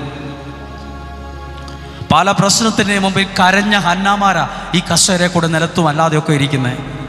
നിങ്ങളൊക്കെ ഓടി പ്രാർത്ഥന കേൾക്കുന്ന ഒരു ആലയത്തിൽ വന്നിരിക്കുവാണ്. ഇതുപോലെ ഹന്നായി ഓടി ദേവാലയത്തിൽ ചെന്ന് ചുണ്ടനക്കാതെ പ്രാർത്ഥിച്ചു എന്ന് പറഞ്ഞാൽ നോക്കുമ്പോൾ സാധാരണ പോലെയാണ് ഇരിക്കുന്നത്. പക്ഷേ എന്തൊക്കെയോ ഒച്ചയില്ലാതെ ഏതൊക്കെയോ പറയുന്നു. അപ്പോൾ പള്ളിയിലെ പുരോഹിതൻ നോക്കുമ്പോൾ ഒരു സ്ത്രീ കള്ള് കുടിച്ചതുപോലെ പള്ളിക്കകത്തിരിക്കുന്നു. അപ്പോൾ ഈ പുരോഹിതന് തോന്നി ഈ പുള്ളിക്കാരത്തി മദ്യപിച്ചിട്ട് വന്നിട്ട് ലഹരി കിടന്നിട്ട് ഏതാണ്ടൊക്കെയോ പിച്ചും പെയ്യും പറയുവാണ് എന്ന് ആ സ്ഥലത്തെ പുരോഹിതന് തോന്നി. അപ്പോൾ പുരോഹിതൻ ഇങ്ങനെ ചിന്തിച്ചു, ഇവളെ ഇങ്ങനെ വിട്ടാൽ പറ്റത്തില്ല. അപ്പോൾ ആ പുരോഹിതൻ വളരെ ദേഷ്യത്തോടെ വന്നിട്ട് പറഞ്ഞു, നീ മദ്യപിച്ച് ലക്ക് കെട്ട് ലഹരിക്ക് അടിമപ്പെട്ട് എന്തൊക്കെയോ വിളിച്ചു പറയേണ്ട സ്ഥലമാണോ ഇത് എന്നും പറഞ്ഞ് ഭയങ്കര വഴക്കുണ്ടാക്കി. ആരോട് വഴക്കുണ്ടാക്കി? ഹന്നായോട്. അതൊന്ന് വായിക്കാം, 12-ാമത്തെ വാക്യം. ഹന്ന വായിച്ചേ. ദൈവസന്നിധിയിൽ പ്രാർത്ഥിച്ചുകൊണ്ടിരിക്കവേ. ഹന്ന ദൈവസന്നിധിയിൽ പ്രാർത്ഥിച്ചുകൊണ്ടിരിക്കവേ. അതാണ് നമ്മൾ ഓരോരുത്തരും വചനം കേട്ടുകൊണ്ടിരിക്കവേ, പ്രാർത്ഥിച്ചുകൊണ്ടിരിക്കവേ. എന്നിട്ട് ഏലി അവളെ ശ്രദ്ധിച്ചുകൊണ്ടിരുന്നു. പുരോഹിതൻ ശ്രദ്ധിച്ചുകൊണ്ടിരുന്നു. ഏലി പുരോഹിതൻ ശ്രദ്ധിച്ചുകൊണ്ടിരുന്നു. അവൾ ഹൃദയത്തിൽ സംസാരിക്കുകയായിരുന്നു. ഹൃദയത്തിൽ സംസാരിച്ചു, ആദരം സംസാരിച്ചു, പക്ഷെ ഒച്ചയുണ്ടായില്ല. നാവിങ്ങനെ ചലിച്ചു, പക്ഷെ സൗണ്ടൊന്നും ഉണ്ടായിരുന്നില്ല. അതുകൊണ്ട് പുരോഹിതൻ വിചാരിച്ചു അതിനാൽ അവൾ മദ്യപിച്ചിട്ടുണ്ടെന്ന് ഏലിക്ക് തോന്നി. അവിടെ നിൽക്കുന്ന ആൾക്ക് തോന്നി ഈ പുള്ളിക്കാരത്തിക്ക് നല്ല പൂസാണെന്ന്. കള്ള് കുടിച്ചു വന്ന് ഏതാണ്ടൊക്കെ വിളിച്ചു പറയുകയാണ്, ബോധമില്ലാതെ ഇരിക്കുവാണെന്ന് തോന്നി. ഏലി അവളോട് പറഞ്ഞു, എത്ര നേരം നീ ഉന്മത്തയായിരിക്കും? നീ ഇങ്ങനെ കള്ള് കുടിച്ച് എത്ര നേരം ഇവിടെ ഇരിക്കും? ദേഷ്യത്തോടെ ചോദിച്ചു. നിന്റെ ലഹരി അവസാനിപ്പിക്കുക, മദ്യപാനം നിർത്തുക, നിന്റെ ഈ കള്ള് കുടിക്കുന്ന ശീലം നിനക്ക് ശരിയല്ല, നിർത്തുക എന്ന് ആ ആള് ഈ വ്യക്തി ഉപദേശിച്ചു. അപ്പോൾ ഈ ഹന്ന പ്രതിവചിച്ചു, അയ്യോ പ്രവാചക, പുരോഹിത, ഞാൻ അങ്ങനത്തെ ഒരാളല്ല. ഞാൻ മദ്യപിച്ച് ലക്ക് കെട്ട് വിവരമില്ലാതെ വെളിവില്ലാതെ വിളിച്ചു പറയുകയല്ല, എൻ്റെ മനോവേദന കൊണ്ട് അങ്ങനെയൊക്കെ പറഞ്ഞു പോയതാണ് എന്ന് തിരിച്ചു പറഞ്ഞു. ഹന്ന പ്രതിവചിച്ചു, എൻ്റെ ഗുരു അങ്ങനെയല്ല, ഞാൻ മദ്യപിച്ചിട്ടില്ല. വളരെയേറെ മനോവേദന അനുഭവിക്കുന്ന ഒരുവളാണ് ഞാൻ. പറഞ്ഞ വാക്ക് കേട്ടോ, കത്തിക്ക് കുത്തുന്നേക്കാൾ വലിയ വേദനയാണ് എന്തിന്? മനോവേദന. അത് അനുഭവിക്കാത്തവർ വളരെ ചുരുക്കമാണ്. ചിലർ പറയില്ലേ, എനിക്ക് ഒത്തിരി മനോവേദന, എനിക്കിപ്പോൾ ഡിപ്രഷനാണ്. അത് മനോവേദനയിൽ നിന്നാണ് അങ്ങനെ സംഭവിക്കുന്നത്. മനോവേദന ഭയങ്കര വേദനയാണ്. ഒരാൾ കത്തിക്കൊരു കുത്തുകുത്തിയാൽ ആ വേദന കുറച്ച് കഴിയുമ്പോൾ കുറയുമായിരിക്കാം. പക്ഷെ മനോവേദന അത് 24 മണിക്കൂർ നമ്മളെ വിങ്ങിക്കൊണ്ടിരിക്കും നമ്മുടെ മനസ്സിൽ. മനോവേദന. ഈ വ്യക്തിക്ക് എന്തുണ്ടായിരുന്നു? നമ്മൾ ചിലരെ പോലെ പല പ്രയാസങ്ങളെ, വീട്ടിൻ്റെ സാഹചര്യങ്ങൾ ഓർത്ത് ഭയങ്കര മനോവേദന. ആ വാക്ക് ഗൗരവമുള്ള വാക്കല്ലേ? ആ സ്ത്രീ പറഞ്ഞു, എനിക്ക് ഭയങ്കര മനോവേദനയാണ്. ഞാൻ വീഞ്ഞോ ലഹരി പാനീയങ്ങളോ കഴിച്ചിട്ടില്ല, ഞാൻ അത് കുടിക്കുന്ന ആളൊന്നുമല്ല. കർത്താവിൻ്റെ മുമ്പിൽ എൻ്റെ ഹൃദയ വിചാരങ്ങൾ ഞാൻ ഇങ്ങനെ പ്രാർത്ഥിക്കുമായിരുന്നു, പകരുമായിരുന്നു എന്ന് പറഞ്ഞു. ഹല്ലേലൂയ. ഒരു കരം ഉയർത്തി ഉറക്കിയെന്ന് പറഞ്ഞേ, ഹല്ലേലൂയ, ഹല്ലേലൂയ. ഇങ്ങനെ പ്രാർത്ഥിച്ചുകൊണ്ടിരുന്നു കേട്ടോ. അപ്പോൾ പുരോഹിതൻ പറഞ്ഞു, അയ്യോ സോറി കേട്ടോ, ഞാൻ നിങ്ങളെ കണ്ടപ്പോൾ വിചാരിച്ചു ഏതോ മദ്യപിച്ചിട്ട് ലഹരിയില്ലാതിരിക്കുന്നുണ്ടാ ഇങ്ങനെയൊക്കെ പറയുന്നത് ചിന്തിച്ചു. സോറി കേട്ടോ, എന്താ നിൻ്റെ വിഷമമെന്ന് ചോദിച്ചു. അപ്പോൾ പറഞ്ഞു, എനിക്ക് എൻ്റെ വീടിൻ്റെ അവസ്ഥ ഇതാണ്, എനിക്കൊരു സമാധാനമില്ല, എനിക്കൊരു സ്വസ്ഥതയില്ല എന്ന് പറഞ്ഞു. അപ്പോൾ പുരോഹിതൻ പറഞ്ഞു, 17-ാമത്തെ വാക്യം. അപ്പോൾ ഈ സ്ഥലത്തെ ഏലി പറഞ്ഞു, സമാധാനമായി പോവുക. ഇത്രേ പറഞ്ഞുള്ളൂ, സമാധാനത്തോടെ പോവുക. സമാധാനത്തോടെ പോവുക എന്ന് ദൈവം നിയോഗിച്ച വ്യക്തി പറഞ്ഞപ്പോൾ ആ പ്രശ്നത്തിന് അവിടെ പരിഹാരം ഉണ്ടാകാൻ തുടങ്ങി. അടുത്ത വാക്യം നോക്കിക്കോ, സമാധാനമായി പോകുക.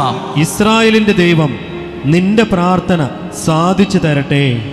എൻ്റെ ഈ പ്രാർത്ഥന, നിന്റെ പ്രാർത്ഥന ദൈവം സാധിച്ചു തന്നോളും എന്ന് പറഞ്ഞു വിട്ടു. പ്രധാനപ്പെട്ട ഒരു വാക്ക് വായിക്കുകയാണ്.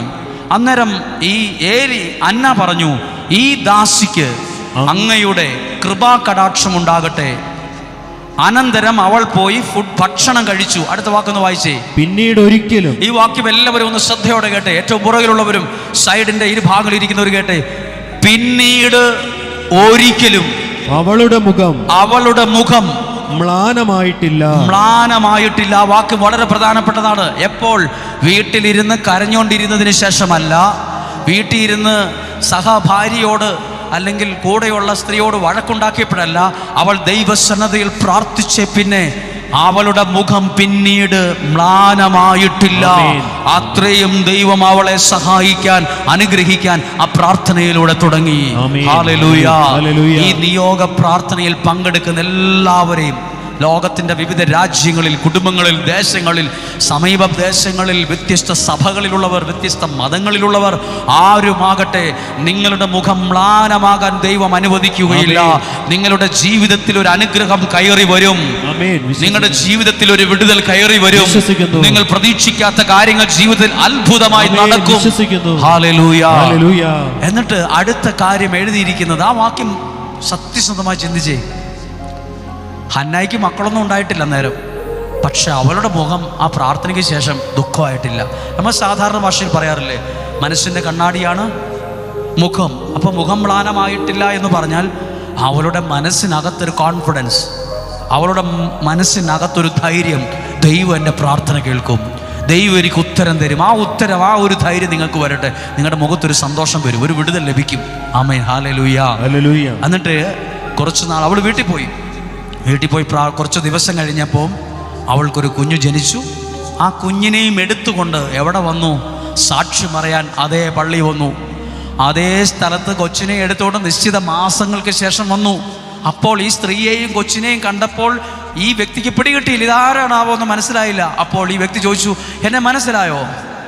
അപ്പോൾ പുള്ളി ഇങ്ങനെ ആലോചിച്ചുകൊണ്ടിരിക്കുമ്പോൾ ആ വ്യക്തി പറയും, ഹന്ന പറയുവാണ്, പണ്ട് മദ്യപിച്ചിട്ടുണ്ടെന്നും പറഞ്ഞ് എന്നെ വഴക്ക് പറഞ്ഞ സ്ത്രീയാണ് ഞാൻ. അന്ന് ഞാൻ നിങ്ങളോട് പറഞ്ഞിരുന്നല്ലോ, എൻ്റെ വീട്ടിലൊരു വലിയ വിഷയമുണ്ട്, എനിക്ക് മക്കളില്ലെന്നൊക്കെ ഞാൻ നിങ്ങളോട് പറഞ്ഞിരുന്നില്ലേ? എൻ്റെ കൈകളിൽ ഇരിക്കുന്നത് അന്ന് ഞാൻ ഇവിടെ വെച്ച് പ്രാർത്ഥിച്ചപ്പോൾ ദൈവം പ്രാർത്ഥന കേട്ടതിൻ്റെ ഉത്തരമാണ് ഇന്ന് എൻ്റെ കയ്യിൽ ഇരിക്കുന്നത്. ഹല്ലേലൂയ. പ്രിയപ്പെട്ടവർ, ഇത് എനിക്ക് നിങ്ങൾക്ക് ചെയ്യാൻ പറ്റും. നിങ്ങളുടെ ജീവിതത്തിൽ ഇതുപോലെ ഒരു അനുഭവം ഉണ്ടാവും. നിങ്ങൾ ഇന്ന് ഇവിടെ ഇരുന്ന് പ്രാർത്ഥിക്കുന്നത് ഇന്ന് നിങ്ങളുടെ ജീവിതത്തിൽ യാഥാർത്ഥ്യമായിട്ടില്ല, പക്ഷേ നാളെ ഒരു സമയത്ത് 6 മാസം കഴിഞ്ഞിട്ടായിരിക്കാം, 1 വർഷം കഴിയുമ്പോഴായിരിക്കും ഇന്ന് പ്രാർത്ഥിച്ചതിൻ്റെ ഉത്തരങ്ങൾ ജീവിതത്തിൽ യാഥാർത്ഥ്യമാകുന്നത്. അന്ന് നിങ്ങൾ ദൈവത്തെ ഓർക്കണം, നിങ്ങളുടെ പ്രാർത്ഥനയ്ക്ക് മറുപടി യാഥാർത്ഥ്യമാകും. ഒന്നുറക്കെ പറഞ്ഞ് ഹല്ലേലൂയ. ഒരു കരമുയർത്തി സ്വരമുയർത്തി പറയാമോ? ഹല്ലേലൂയ. ഒരു സ്വരമുയർത്തി പറഞ്ഞ് ഹല്ലേലൂയ. ഒന്ന് എഴുന്നേറ്റ് നിൽക്കാമോ?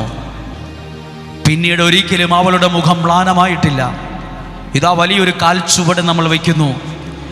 എനിക്ക് ഈ വചനം ഒരുങ്ങിക്കൊണ്ടിരിക്കുമ്പോൾ, ഞാൻ നിയോഗ പ്രാർത്ഥനയ്ക്ക് ദൈവത്തിൻ്റെ വചനം പ്രാർത്ഥനയിൽ ഒരു ഡയറിയിൽ ഒരുങ്ങി എഴുതിക്കൊണ്ടിരിക്കുമ്പോൾ എൻ്റെ മനസ്സിൽ കേട്ട ഒരു ശബ്ദം ഇതാണ്, നീ വലിയൊരു അനുഗ്രഹത്തിന് തുടക്കമിട്ടിരിക്കുന്നു എന്ന്. ഈ ശുശ്രൂഷ ഒരു അനുഗ്രഹത്തിന് തുടക്കമാണ്. നീ അനേക ജീവിതങ്ങൾക്ക് അനുഗ്രഹത്തിന് കാരണമായി മാറുമെന്ന്. ഹല്ലേലൂയ. കണ്ണുകളെ ഒന്ന് അടച്ച് എല്ലാ കാര്യങ്ങളും മനസ്സിലേക്ക് ഒന്ന് കൊണ്ടുവന്നേ. ഏകദേശം കുറച്ചു സമയം നമ്മൾ ദൈവവചനത്തിലൂടെ ചിന്തിക്കുകയായിരുന്നു. ഹന്ന മനോവേദന അനുഭവിച്ച ഒരു സ്ത്രീ ആയിരുന്നു. വീടിനകത്ത് നിന്ന് തന്നെ ഒരുപാട് സങ്കടങ്ങൾ, ഒറ്റപ്പെടുത്തലുകൾ, തള്ളിപ്പറയുന്ന അവസ്ഥകൾ എല്ലാം അനുഭവിച്ച ഒരു സ്ത്രീ ആയിരുന്നു. പക്ഷെ ഒരു ദിവസം അവൾ തൻ്റെ പ്രതിസന്ധി സമയത്ത് വഴക്കുണ്ടാക്കാനല്ല പോയത്, അടിയുണ്ടാക്കാനല്ല പോയത്, പ്രശ്നം ഉണ്ടാക്കാനല്ല പോയത്, പ്രാർത്ഥിക്കാനായി ദേവാലയത്തിൽ പ്രാർത്ഥിക്കാൻ ചെന്നു. അവിടെ ചെന്നപ്പോൾ പുരോഹിതൻ വരെ വഴക്ക് പറഞ്ഞു. ദൈവമേ, എനിക്ക് പള്ളിയിൽ പോയാൽ ഇച്ചിരി സമാധാനം കിട്ടുമെന്നാണ് ഞാൻ വിചാരിച്ചത്. അവിടെയും എനിക്ക് കേട്ടത് വഴക്കാണ്. അവിടെ എനിക്ക് കേട്ടത്, എനിക്ക് വിഷമം ഉണ്ടായത്. പക്ഷെ അവിടെ നിന്ന് ഇതൊരു അനുഗ്രഹം കിട്ടുകയാണ്. ആ സ്ഥലത്തു നിന്ന് ആ അനുഗ്രഹം കിട്ടിയപ്പോൾ എഴുതിയിരിക്കുകയാണ്, പിന്നീട് ഒരിക്കലും. എന്ത് നല്ല വാക്കാണ്! പിന്നീട് ഒരിക്കലും അവളുടെ മുഖം മ്ലാനമായിട്ടില്ല. പിന്നീട് ഒരിക്കലും അവൾ ആ ഒരു കാര്യത്തെ ഓർത്ത് കരയാൻ ഇടവന്നിട്ടില്ല. അവളുടെ ജീവിതത്തെ ദൈവം ഏറ്റെടുത്തു. പ്രാർത്ഥിക്കുന്ന നിങ്ങളുടെ ജീവിതത്തെ, നിങ്ങളുടെ നിയോഗത്തെ സർവശക്തനായ ദൈവം ഏറ്റെടുക്കുന്ന ഒരു സമയമാണ്. വിശ്വസിക്കുന്നു. ഒന്ന് കരങ്ങൾ ഹൃദയത്തോട് ചേർത്ത് വെച്ച്, നമ്മൾ ഈ 2023 അവസാന ദിനങ്ങളാണിത്. നമുക്കിങ്ങനെ കുറേ പ്രാർത്ഥനയുണ്ട്. ദൈവം എന്നെ അനുഗ്രഹിച്ചതിന് നന്ദി എന്ന് പറയാൻ ഒരു പ്രാവശ്യമെങ്കിലും ഓർത്തോ? ആ പ്രാർത്ഥനാ വിഷയങ്ങൾ ഒരു അല്പ സൈഡിലേക്ക് മാറ്റിയിട്ട്, കഴിഞ്ഞൊരു വർഷം എന്നെ ദൈവം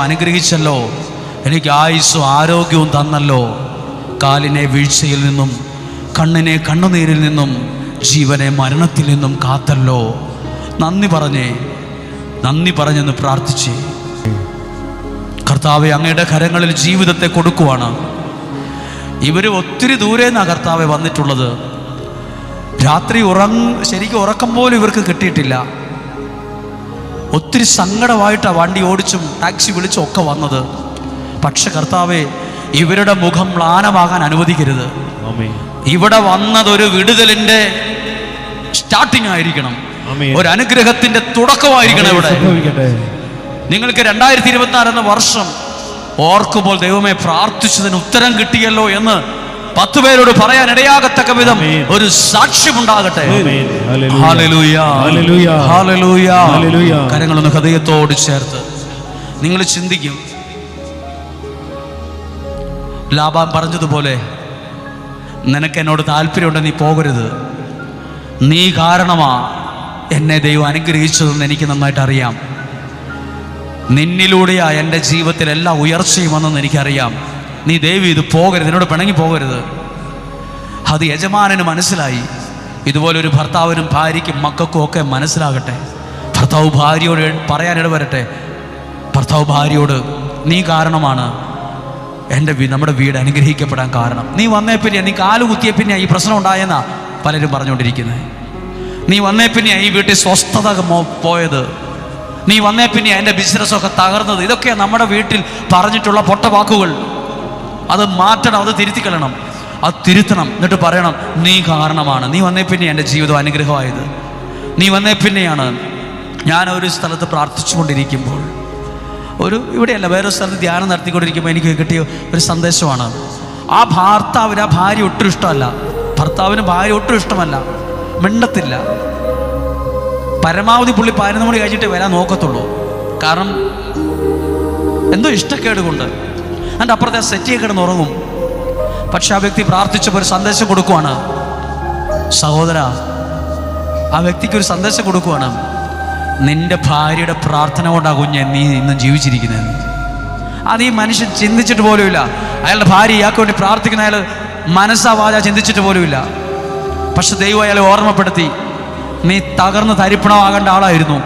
പക്ഷെ നിന്റെ ഭാര്യയുടെ പ്രാർത്ഥന കൊണ്ടാ കുഞ്ഞെ നീ തകർന്നു പോകാഞ്ഞത്. ആ മനുഷ്യൻ കരഞ്ഞുപോയി. ആ മനുഷ്യൻ പറഞ്ഞ ഞാൻ അങ്ങനെയൊന്നും ഓർത്തിട്ടില്ലെന്ന്. പ്രിയപ്പെട്ടവരെ, നമ്മൾ ഓർക്കില്ല, നമ്മൾ പോലും അറിഞ്ഞിട്ടുണ്ടാവില്ല. നമുക്ക് വേണ്ടി മനസ്സറിഞ്ഞ് പ്രാർത്ഥിച്ച പലരും കൂടെ ഉള്ളതുകൊണ്ടാ തകരാത്തത്. പലരുടെയും പ്രാർത്ഥനയാണ് നമ്മുടെ ബലം. പലരുടെയും പ്രാർത്ഥനയാണ് നമ്മുടെ ശക്തി. ഈ ആലയത്തിൽ നിന്ന് ഉയരുന്ന പ്രാർത്ഥന നിങ്ങളുടെ ബലമാണ്, നിങ്ങളുടെ ശക്തിയാണ്. കരങ്ങളൊന്ന് ഹൃദയത്തോട് ചേർത്തേ. ഒരു വചനം എഴുതി വച്ചിരിക്കുക, മനസ്സിലാകുന്നില്ല. കർത്താവ് ഒരു കാറ്റയച്ചെന്ന്. അത് കാട്ടിൽ നിന്ന് കാടപ്പക്ഷിയെ കൊണ്ടുവന്നല്ല, കടലിൽ നിന്ന് കാടപ്പക്ഷിയെ കൊണ്ടുവന്നു. കടലിൽ എവിടെയാണ് കാടപ്പക്ഷി? കടലിൽ ഞാൻ കണ്ടിട്ടില്ല കാടപ്പക്ഷിയെ.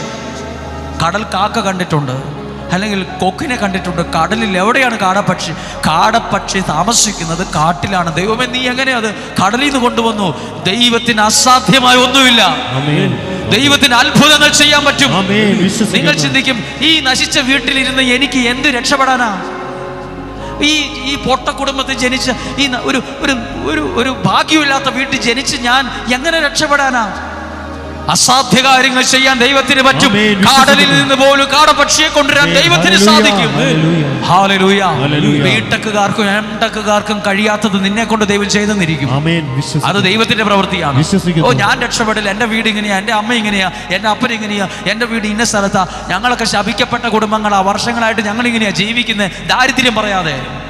ദൈവം നിന്നെ അനുഗ്രഹിക്കുമെന്ന് ഭംഗി വാക്കല്ല, ദൈവം നിന്നെ അനുഗ്രഹിക്കുന്നത് വിശ്വാസത്തിൽ കണ്ടുകൊണ്ട് പറഞ്ഞത് ദൈവം അനുഗ്രഹിക്കും. അതൊരു ഭാഷൻ പറഞ്ഞതല്ല, ഒരു ഭംഗി വാക്ക് പറഞ്ഞതല്ല. ദൈവം അനുഗ്രഹിക്കും. ഇത് നിന്റെ വിടുതലിന്റെ സമയമാ. ചിന്തിച്ച് നോക്കിയാൽ നമുക്ക് എവിടെ ഉത്തരം കിട്ടും? ദൈവം കടലിൽ നിന്ന് കാടപ്പക്ഷിയെ കൊണ്ടുവന്നിട്ട് മരുഭൂമിയിൽ ചതറച്ചുറ്റുന്നല്ല, കൂടാരത്തിന് ചുറ്റും, നീ ആയിരിക്കുന്ന സ്ഥലത്തു ചുറ്റും അനുഗ്രഹം വരികയില്ലെന്ന് ആരാ പറഞ്ഞത്? നിന്റെ ഭവനത്തിന്റെ അനുഗ്രഹമാകാൻ ദൈവം കണ്ട ദൈവദൂതനാണ് നീ. നീ കേട്ട വചനം നിന്റെ വീട്ടിൽ പോയി പ്രാർത്ഥിക്കുമ്പോൾ നിന്നിലൂടെ നിന്റെ വീടിന്റെ ഇരുട്ട് മാറും. നിന്റെ വീടിന്റെ പ്രശ്നങ്ങൾ മാറും. നിന്റെ മുഖം മ്ലാനമായി പോകാൻ ദൈവം സമ്മതിക്കുകയില്ല. നിന്റെ ജീവിതം അനുഗ്രഹിക്കപ്പെടാൻ കാരണമാകും. ഹല്ലേലൂയ. ഒന്ന് ചേർന്ന് പറഞ്ഞേ ഹല്ലേലൂയ. കരങ്ങളൊന്ന് ഹൃദയത്തോട് ചേർത്ത് കണ്ണുകളെ അടച്ച്. ഹന്ന വഴക്കുണ്ടാക്കിക്കൊണ്ടിരുന്നായിരുന്നെങ്കിൽ അനുഗ്രഹം ഉണ്ടാവില്ലായിരുന്നു. ഹന്ന എൽക്കാനയുമായി അല്ലെങ്കിൽ പെനീനയായിട്ട് എന്നും വഴക്ക്, എന്നും ബഹളമായിട്ടിരുന്നായിരുന്നെങ്കിൽ വല്ല അനുഗ്രഹം ഉണ്ടാകുമായിരുന്നോ? ആ വഴക്ക് വേണ്ട, അടി വേണ്ട, അടി വെച്ചിട്ട് കാര്യമില്ല, വഴക്ക് വെച്ചിട്ട് കാര്യമില്ല. പക്ഷെ ദൈവസന്നിധിയിലേക്ക് വന്നാലുണ്ടല്ലോ, ആ ദൈവം നിന്റെ മുഖം പോലും മ്ലാനമാകാൻ സമ്മതിക്കുകയില്ല. നിന്റെ മുഖം കണ്ടിട്ട് എത്ര പേര് ചോദിച്ചു എന്നാ വിഷമമെന്ന്? അപ്പുറത്തെ ആൾ ചോദിച്ചില്ലേ എന്താ ടെൻഷൻ, എന്താ വിഷമം, എന്തെങ്കിലും ടെൻഷൻ ഉണ്ടോ നിനക്ക് എന്ന് പലരും ചോദിച്ചു. വിഷമത്തിന് കാരണമായത് എന്നതാ? അതിപ്പോൾ നിയോഗമായിട്ട് വയ്ക്കുക. കഴിഞ്ഞ ആഴ്ച ഞാൻ പറഞ്ഞില്ലേ, എനിക്ക് ആ കാര്യം ആലോചിക്കാൻ പോലും പറ്റുന്നില്ല. അതാണ് ഇപ്പോൾ സമർപ്പിക്കേണ്ട നിയോഗം. അവിടെ ദൈവം ചിലതിനെ കൊണ്ടുവരും, കൂടാരത്തിന് ചുറ്റും കൊണ്ടുപോയിടും. ഒരു നിയോഗത്തോടെ ഒന്ന് കരങ്ങളൊന്ന് സ്വർഗത്തിലേക്ക് ഉയർത്തിക്കേ. ജെറീക്കോ പട്ടണം ഇങ്ങനെ അടച്ച് പൂട്ടിയ വാതിലൊക്കെ വച്ച് സാക്ഷിയൊക്കെ ഇട്ട് പൂട്ടി ഭദ്രമാക്കി വച്ചിരിക്കുക. അവരിടിച്ച് തൊഴിച്ചൊക്കെ നോക്കിക്കാണും, തുറക്കുന്ന ലക്ഷണം പോയിട്ട് അതിന് സൂചന പോലും ഇല്ല. പക്ഷെ ദൈവം പറയുകയാണ്, ആ സാഹചര്യം കണ്ടുകൊണ്ട് ഡൗൺ ആകണ്ട, നിന്നെ അത് നിന്റെ കയ്യിൽ അത് ഏൽപ്പിക്കുമെന്ന്. എന്തെങ്കിലും കണ്ടിട്ട് എനിക്ക് സാധ്യമല്ല, എന്നെ കൊണ്ട് നടക്കത്തില്ല, ഞാനോ പിന്നെ എന്നെ കൊണ്ടൊന്നും അങ്ങനെ പറയരുത്. നിന്റെ കരങ്ങളിൽ ദൈവം അത്ഭുതമായത് നടക്കുകയെന്ന് ചിന്തിച്ചത് നിന്റെ കരങ്ങളിൽ ഏൽപ്പിച്ചു തരും. കരങ്ങൾ ഉയർത്തിപ്പിടിച്ച്. എനിക്കറിയാം ക്ഷീണമുണ്ടെന്നറിയാം. എങ്കിൽ ഒരു കാര്യം കേട്ടെ. ഒരു മനുഷ്യൻ വർഷങ്ങൾക്ക് മുമ്പ് പറഞ്ഞു, എനിക്ക് ഒരു കാർ ഓടിക്കാൻ പറ്റുമെന്ന് എനിക്ക് വിചാരിക്കുക, എനിക്കൊരു വീടുണ്ടാക്കാൻ പറ്റുമെന്ന് എനിക്ക് തോന്നുന്നില്ല, ഒരു കാർ മേടിച്ച് എനിക്ക് ഓടിക്കാൻ പറ്റുമെന്ന് എനിക്ക് തോന്നുന്നില്ല. അയാൾക്ക് ഇന്ന് നല്ല വീടും കാറും ഉണ്ട്. അയാൾ പറഞ്ഞു, ഞാൻ സ്വപ്നത്തിൽ വിചാരിച്ചതല്ല ഇങ്ങനത്തെ ഒരു വീട്ടിൽ ഞാൻ കിടക്കുമെന്ന്, ഇങ്ങനത്തെ ഒരു കാർ ഞാൻ മേടിക്കുമെന്ന്. അത് നിന്റെ കരങ്ങളിൽ ഏൽപ്പിച്ചത് ദൈവമാണ്. ഹല്ലേലൂയ. രണ്ട് കരങ്ങളും ഉയർത്തി ഒന്ന് സ്വരം ഉയർത്തി സ്തുതിച്ച് പ്രാർത്ഥിക്കാമോ? ദൈവത്തിന്റെ കരം നിന്റെ മേൽ വെളിപ്പെടും. ദൈവത്തിന്റെ ശക്തി നിന്റെ മേൽ വെളിപ്പെടും. ദൈവത്തിന്റെ കാരുണ്യം ശക്തിയോടെ സ്തുതിക്കുന്നു. Hallelujah, hallelujah. യേശുവേ നന്ദി പറയുന്നു, സ്തുതിക്കുന്നു, സ്തുതിക്കുന്നു. Hallelujah, hallelujah. ഈ പ്രാർത്ഥിച്ചുകൊണ്ടിരിക്കുമ്പോൾ ഒത്തിരി സാമ്പത്തികമായി തകർന്ന വ്യക്തി ചിന്തിക്കുക, എൻ്റെ കട എങ്ങനെ വീടും? അതിന് ഉത്തരവുണ്ട്. കടലിൽ എവിടെയാ കാടപ്പക്ഷി? അതൊന്നോ രണ്ടോ ആണോ? രാത്രി പകല് പിറ്റേ ദിവസം പെറുക്കിയിട്ട് തീർന്നില്ലെന്ന്. അത്രയും പക്ഷികൾ എവിടെയാ കടലിൽ? അസാധ്യമായത് ജീവിതത്തോട് ചേർത്ത് വയ്ക്കാൻ ഞാൻ നിങ്ങളും ആശ്രയിക്കുന്ന ദൈവം ശക്തനാണ്. Hallelujah, hallelujah. കണ്ണുകളടച്ച്. കഷ്ടപ്പാടിൻ കാലങ്ങളിൽ രക്ഷിക്കുന്ന സ്നേഹമോർത്ത എത്ര സ്തുതിച്ചാലും മതി വരുമോ? ദൈവസ്നേഹം വർണ്ണിച്ചിടാൻ വാക്കുകൾ. ആ വാക്ക് നോക്കി. കഷ്ടപ്പാടിൻ്റെ കാലങ്ങളിൽ രക്ഷിക്കുന്ന സ്നേഹം ഓർത്താൽ,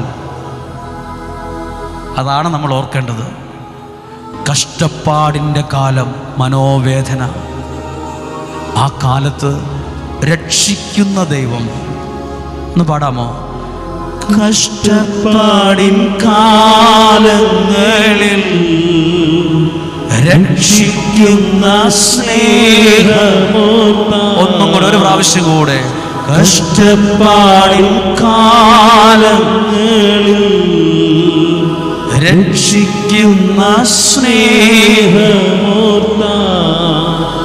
എത്ര സ്തുതിച്ചാലും മതി വരുമോ? ദൈവസ്നേഹം വർണ്ണിച്ചിടാൻ വാക്കുകൾ പോരാ. നന്ദി ചൊല്ലി തീർക്കുവാനേ ജീവിതം പോരാ. ആമേൻ. ഹല്ലേലൂയ. നമ്മൾ ഈ മാസത്തെ, ഈ വർഷത്തിൻ്റെ അവസാന വെള്ളിയാഴ്ചയാണ് ഇന്ന്. നമുക്ക് അടുത്ത മാസത്തിലെ ആദ്യ വെള്ളിയാഴ്ച അടുത്ത വർഷത്തിൻ്റെ ഏറ്റവും പ്രധാനപ്പെട്ട ഈ ആലയവുമായി വേണ്ട നല്ലൊരു ദിവസമാണ്. ഒത്തിരി നിയോഗങ്ങൾ നമ്മൾ ഈ ആലയത്തിൽ വെച്ച് പ്രാർത്ഥിക്കുന്ന വർഷമാണത്, മാസമാണത്. നിങ്ങൾക്ക് തിരക്കുകളുണ്ടെങ്കിലും ഓരോ വെള്ളിയാഴ്ച നിയോഗം വെച്ച് പ്രാർത്ഥിക്കുന്ന നിങ്ങൾക്ക് ഒത്തിരി അനുഗ്രഹത്തിന് കാരണമാവും. കടലിൽ നിന്ന് കാടപ്പക്ഷിയെ കൊണ്ടുവന്ന് കൂടാരത്തിന് ചുറ്റും ഇട്ടെന്നൊക്കെ പറഞ്ഞ അനുഭവം ഉണ്ടാവും. രാത്രിയും പകലും പിറ്റേ ദിവസവും പെറുക്കിയിട്ട് തീർന്നില്ല എന്നൊക്കെ പറയാൻ ഇടവരത്തൊക്കെ ദൈവം അനുഗ്രഹിച്ചല്ലോ എന്ന് ചിന്തിക്കും. ദൈവം സഹായിക്കട്ടെ. ഈ സാക്ഷ്യം പറയുമ്പോൾ ഒരു കുഞ്ഞു കാര്യം പ്രസംഗമല്ല. നിങ്ങൾക്ക് ക്ലാസ് എടുത്തുകൊണ്ടിരിക്കുമ്പോഴോ ഈ ആലയത്തിൽ ഇങ്ങനെ പ്രാർത്ഥിച്ചുകൊണ്ടിരിക്കുമ്പം നിങ്ങളുടെ മനസ്സിൽ എന്തെങ്കിലുമൊക്കെ ചില നന്മകൾ മുളച്ചു വന്നു എന്ന് തോന്നിയാൽ അത് കളയരുത്. അത് നാളെ നിങ്ങൾക്ക് ഭയങ്കര അനുഗ്രഹമാവും. അതെനിക്ക് എപ്പോഴും ഓർമ്മയുണ്ട് പല കാര്യങ്ങളും. ഇന്നിവിടെ വരുന്നവരെ അങ്ങനത്തെ ഒരു ചിന്തയില്ലായിരുന്നു. പക്ഷെ ഇവിടെ വരുമ്പോൾ എനിക്ക് തോന്നി, വചനം പറഞ്ഞുകൊണ്ടിരിക്കുമ്പോൾ എനിക്ക് തോന്നിയത് എന്തിനായിരിക്കും അതങ്ങോട്ട് പോകുമ്പം അത് ഒടിച്ചു പറിച്ച് കളയരുത്. അത് നാളെ നിൻ്റെ ഒരു വിടുതലിന് കാരണമാകുന്നൊരു നന്മയായിട്ടത് കയറി വരും. ഹല്ലേലൂയ. അങ്ങനെ വളർത്തുന്നൊരു ദൈവത്തെ എനിക്കറിയാം. ആ ദൈവത്തെയാണ് പരിചയപ്പെടുത്തിക്കൊണ്ടിരിക്കുന്നത്. ദൈവം നിങ്ങളെ സഹായിക്കട്ടെ. 1-2 സാക്ഷ്യങ്ങൾ വേഗത്തിൽ വായിക്കുകയാണ്. എൻ്റെ പേര് ബിൻസി തോമസ്. ഞാൻ പത്തനംതിട്ട സ്വദേശിയാണ്. ഇപ്പോൾ ദുബായിലാണ് താമസം. ഞാൻ നിയോഗ പ്രാർത്ഥനയിൽ പങ്കെടുത്ത ഒരാളാണ്. 2013 എനിക്ക് തൈറോയ്ഡ് ക്യാൻസർ ആണെന്ന് അറിഞ്ഞു. എല്ലാ വർഷവും 6 മാസം കൂടുമ്പോൾ ചെക്കപ്പിന് പോകും. അങ്ങനെ ഇരിക്കെ 2022 നവംബറിൽ ചെക്കപ്പിന് പോയപ്പോൾ ഡോക്ടർ പറഞ്ഞു ഒന്നുകൂടി റേഡിയേഷൻ ചെയ്യേണ്ടി വരുമെന്ന്. എനിക്കിതിന് മുമ്പ് ക്യാൻസർ ആണെന്ന് അറിഞ്ഞ സമയം 3 തവണ റേഡിയേഷൻ ചെയ്തിരുന്നു. പിന്നീടാണ് വിവാഹം കഴിയുന്നത്. അതിനുശേഷം റേഡിയേഷൻ ചെയ്തിട്ടില്ല. ഈ പ്രാവശ്യം ഡോക്ടർ ഇങ്ങനെ പറഞ്ഞത് കൊണ്ട് പാറമല ഹോസ്പിറ്റൽ പത്തനംതിട്ടയിൽ ഒരു സെക്കൻഡ് ഒപ്പീനിയൻ എന്ന രീതിയിൽ ചെക്കപ്പിന് പോയി. അപ്പോൾ അവർ പറഞ്ഞു റേഡിയേഷൻ വേണ്ടി വരില്ല എന്ന്. ഈ വർഷം ഓഗസ്റ്റിൽ ഞങ്ങൾ പരമലയിൽ ഒരു ഹോസ്പിറ്റലിൽ പോയി ചെക്കപ്പ് ചെയ്തു. റിപ്പോർട്ടിൽ ക്യാൻസർ സെല്ല് ഉണ്ടെന്നറിഞ്ഞു. ഇനി ഈ ഏജിൽ റേഡിയേഷൻ ഒത്തിരി ചെയ്യേണ്ട, പകരം സർജറി ചെയ്യണമെന്ന് പറഞ്ഞു. പിന്നെ ഡിസംബറിലേക്കാണ് അപ്പോയിൻമെൻ്റ് എടുത്തത്. ഞങ്ങൾ വീണ്ടും ദുബായിലേക്ക് തിരിച്ചുപോയി. മാനസികമായി ഒത്തിരി തളർന്നും പോയി. സർജറി വളരെ റിസ്ക് ഉള്ളതാണെന്ന് ഡോക്ടർ പറഞ്ഞിരുന്നു. ചിലപ്പോൾ vocal cord and blood vessels കട്ടാകാനും ചാൻസ് ഉണ്ടെന്ന് പറഞ്ഞു. എന്നേക്കുമായി ശബ്ദം നഷ്ടപ്പെടുമെന്നും പറഞ്ഞു. അപ്പോൾ വലിയൊരു സങ്കടവും പ്രതിസന്ധിയിലുമായിരുന്നു ഉണ്ടായിരുന്നത്. അപ്പോഴാണ് നിയോഗ പ്രാർത്ഥന കേൾക്കുന്നത്, അറിയുന്നത്. ഞാൻ അന്ന് തന്നെ ഒരു നിയോഗം വച്ചു. എൻ്റെ ജീവിതത്തിൽ ഒരു അത്ഭുതം നടക്കണമെന്ന് പ്രാർത്ഥിച്ചു. ദൈവത്തിൻ്റെ ഇടപെടൽ ഞാൻ അനുഭവിച്ചറിഞ്ഞ നാളുകളായിരുന്നു അത്. പിന്നീടുള്ള സ്കാൻ റിപ്പോർട്ടിൽ മറ്റവയവങ്ങളിലേതുപോലെ മറ്റവയവങ്ങളിലൊന്നും ഒരു തരത്തിലുള്ള ക്യാൻസറിൻ്റെ സെല്ലുകളോ സ്പ്രെഡോ ആയിട്ടില്ല എന്നും അത്ഭുതകരമായ രീതിയിൽ ദൈവം അതിനകത്ത് ഇടപെട്ടതെന്നും ഡോക്ടറുടെ വാക്കിൽ നിന്നും റിപ്പോർട്ടിൽ നിന്നും ഞങ്ങൾക്ക് വ്യക്തമായി മനസ്സിലാക്കി. ഞങ്ങളെ ഇതുപോലെ സൗഖ്യം നൽകിയ ദൈവത്തിന് കോടാനുകോടി നന്ദി അറിയിക്കുന്നു. ഹല്ലേലൂയ. എൻ്റെ പേര് എൽസമ്മ എബ്രഹാം, കോട്ടയം സ്വദേശിയാണ്. ഞങ്ങളുടെ മകൻ്റെ വിവാഹം കഴിഞ്ഞ് 5 വർഷമായിരുന്നു. മക്കളില്ലായിരുന്നു. അതിൽ ഞങ്ങളുടെ കുടുംബമെല്ലാം വളരെ സങ്കടവും വിഷമവും അനുഭവിച്ചിരുന്നു. അങ്ങനെയാണ് ഒക്ടോബർ മാസത്തെ നിയോഗ പ്രാർത്ഥനയിൽ ഞാനും എൻ്റെ ഹസ്ബൻഡും നിയോഗം വെച്ച് പ്രാർത്ഥിച്ചിരുന്നത്. അത്ഭുതകരമായ ദൈവിക ഇടപെടലാണ് ഞങ്ങൾ അനുഭവിച്ചത്. പ്രാർത്ഥിച്ചതിൻ്റെ ഫലമായി പ്രാർത്ഥനാദിയോഗം ദൈവം സാധിച്ചു തന്നു. ഞങ്ങളുടെ കുടുംബത്തിലൊരു മോനെ നൽകി ദൈവം അനുഗ്രഹിച്ചു. ദൈവത്തിന് 1000 നന്ദി ഞങ്ങൾ അറിയിക്കുന്നു. ആമേൻ. ഹല്ലേലൂയ. എൻ്റെ പേര് രേഷ്മ. ഒക്ടോബർ മാസത്തിലെ നിയോഗ പ്രാർത്ഥന കൂടി അനുഗ്രഹം ലഭിച്ച വ്യക്തിയാണ് ഞാൻ. എൻ്റെ ആദ്യത്തെ നിയോഗം വെച്ചത് എൻ്റെ അമ്മയ്ക്ക് വേണ്ടിയാണ്. കഴിഞ്ഞ 6 വർഷമായി അമ്മ ഓട്ടോമ്യൂൺ ഡിസീസ് എന്ന രോഗത്താൽ വലയുകയായിരുന്നു. ദൈവാനുഗ്രഹത്താൽ ഈ പ്രാവശ്യത്തെ ടെസ്റ്റിൽ അമ്മയ്ക്ക് നെഗറ്റീവാണെന്ന് അറിഞ്ഞു. ഇത് ഞങ്ങൾക്ക് വലിയൊരു അത്ഭുതമാണ്. അതുപോലെ രണ്ടാമത്തെ നിയോഗം എൻ്റെ പപ്പയ്ക്ക് വേണ്ടിയായിരുന്നു. ദുബായിലായിരുന്നു താമസം. ഈ വർഷം റിട്ടയർ ആകാനിരിക്കുമ്പോൾ ഒരു 2 കൊല്ലം കൂടി അദ്ദേഹത്തിന് ജോലി നീട്ടിക്കിട്ടണം എന്നൊരു നിയോഗം അങ്ങനെ വെച്ചു. നോർമലായും അങ്ങനെ സാധ്യമല്ലായിരുന്നു, തീർത്തും അസാധ്യം തന്നെയായിരുന്നു. അങ്ങനെ 2 വർഷം ജോലി കിട്ടുക എന്നുള്ളത് വളരെ അസാധ്യമായിരുന്നു. അപ്പം നിയോഗം വെച്ച് പ്രാർത്ഥിച്ചു. അപ്പോൾ തന്നെ അദ്ദേഹത്തിന് 60 വയസ്സുണ്ട് ഈ എഴുതുമ്പോൾ. പക്ഷേ ഞങ്ങൾക്ക് ആ നിയോഗവും വളരെ അത്ഭുതമായി സാധിച്ചു കിട്ടി. 2024 ജൂലൈ വരെ അദ്ദേഹത്തിന് എക്സ്റ്റെൻഡ് ചെയ്ത് കിട്ടി.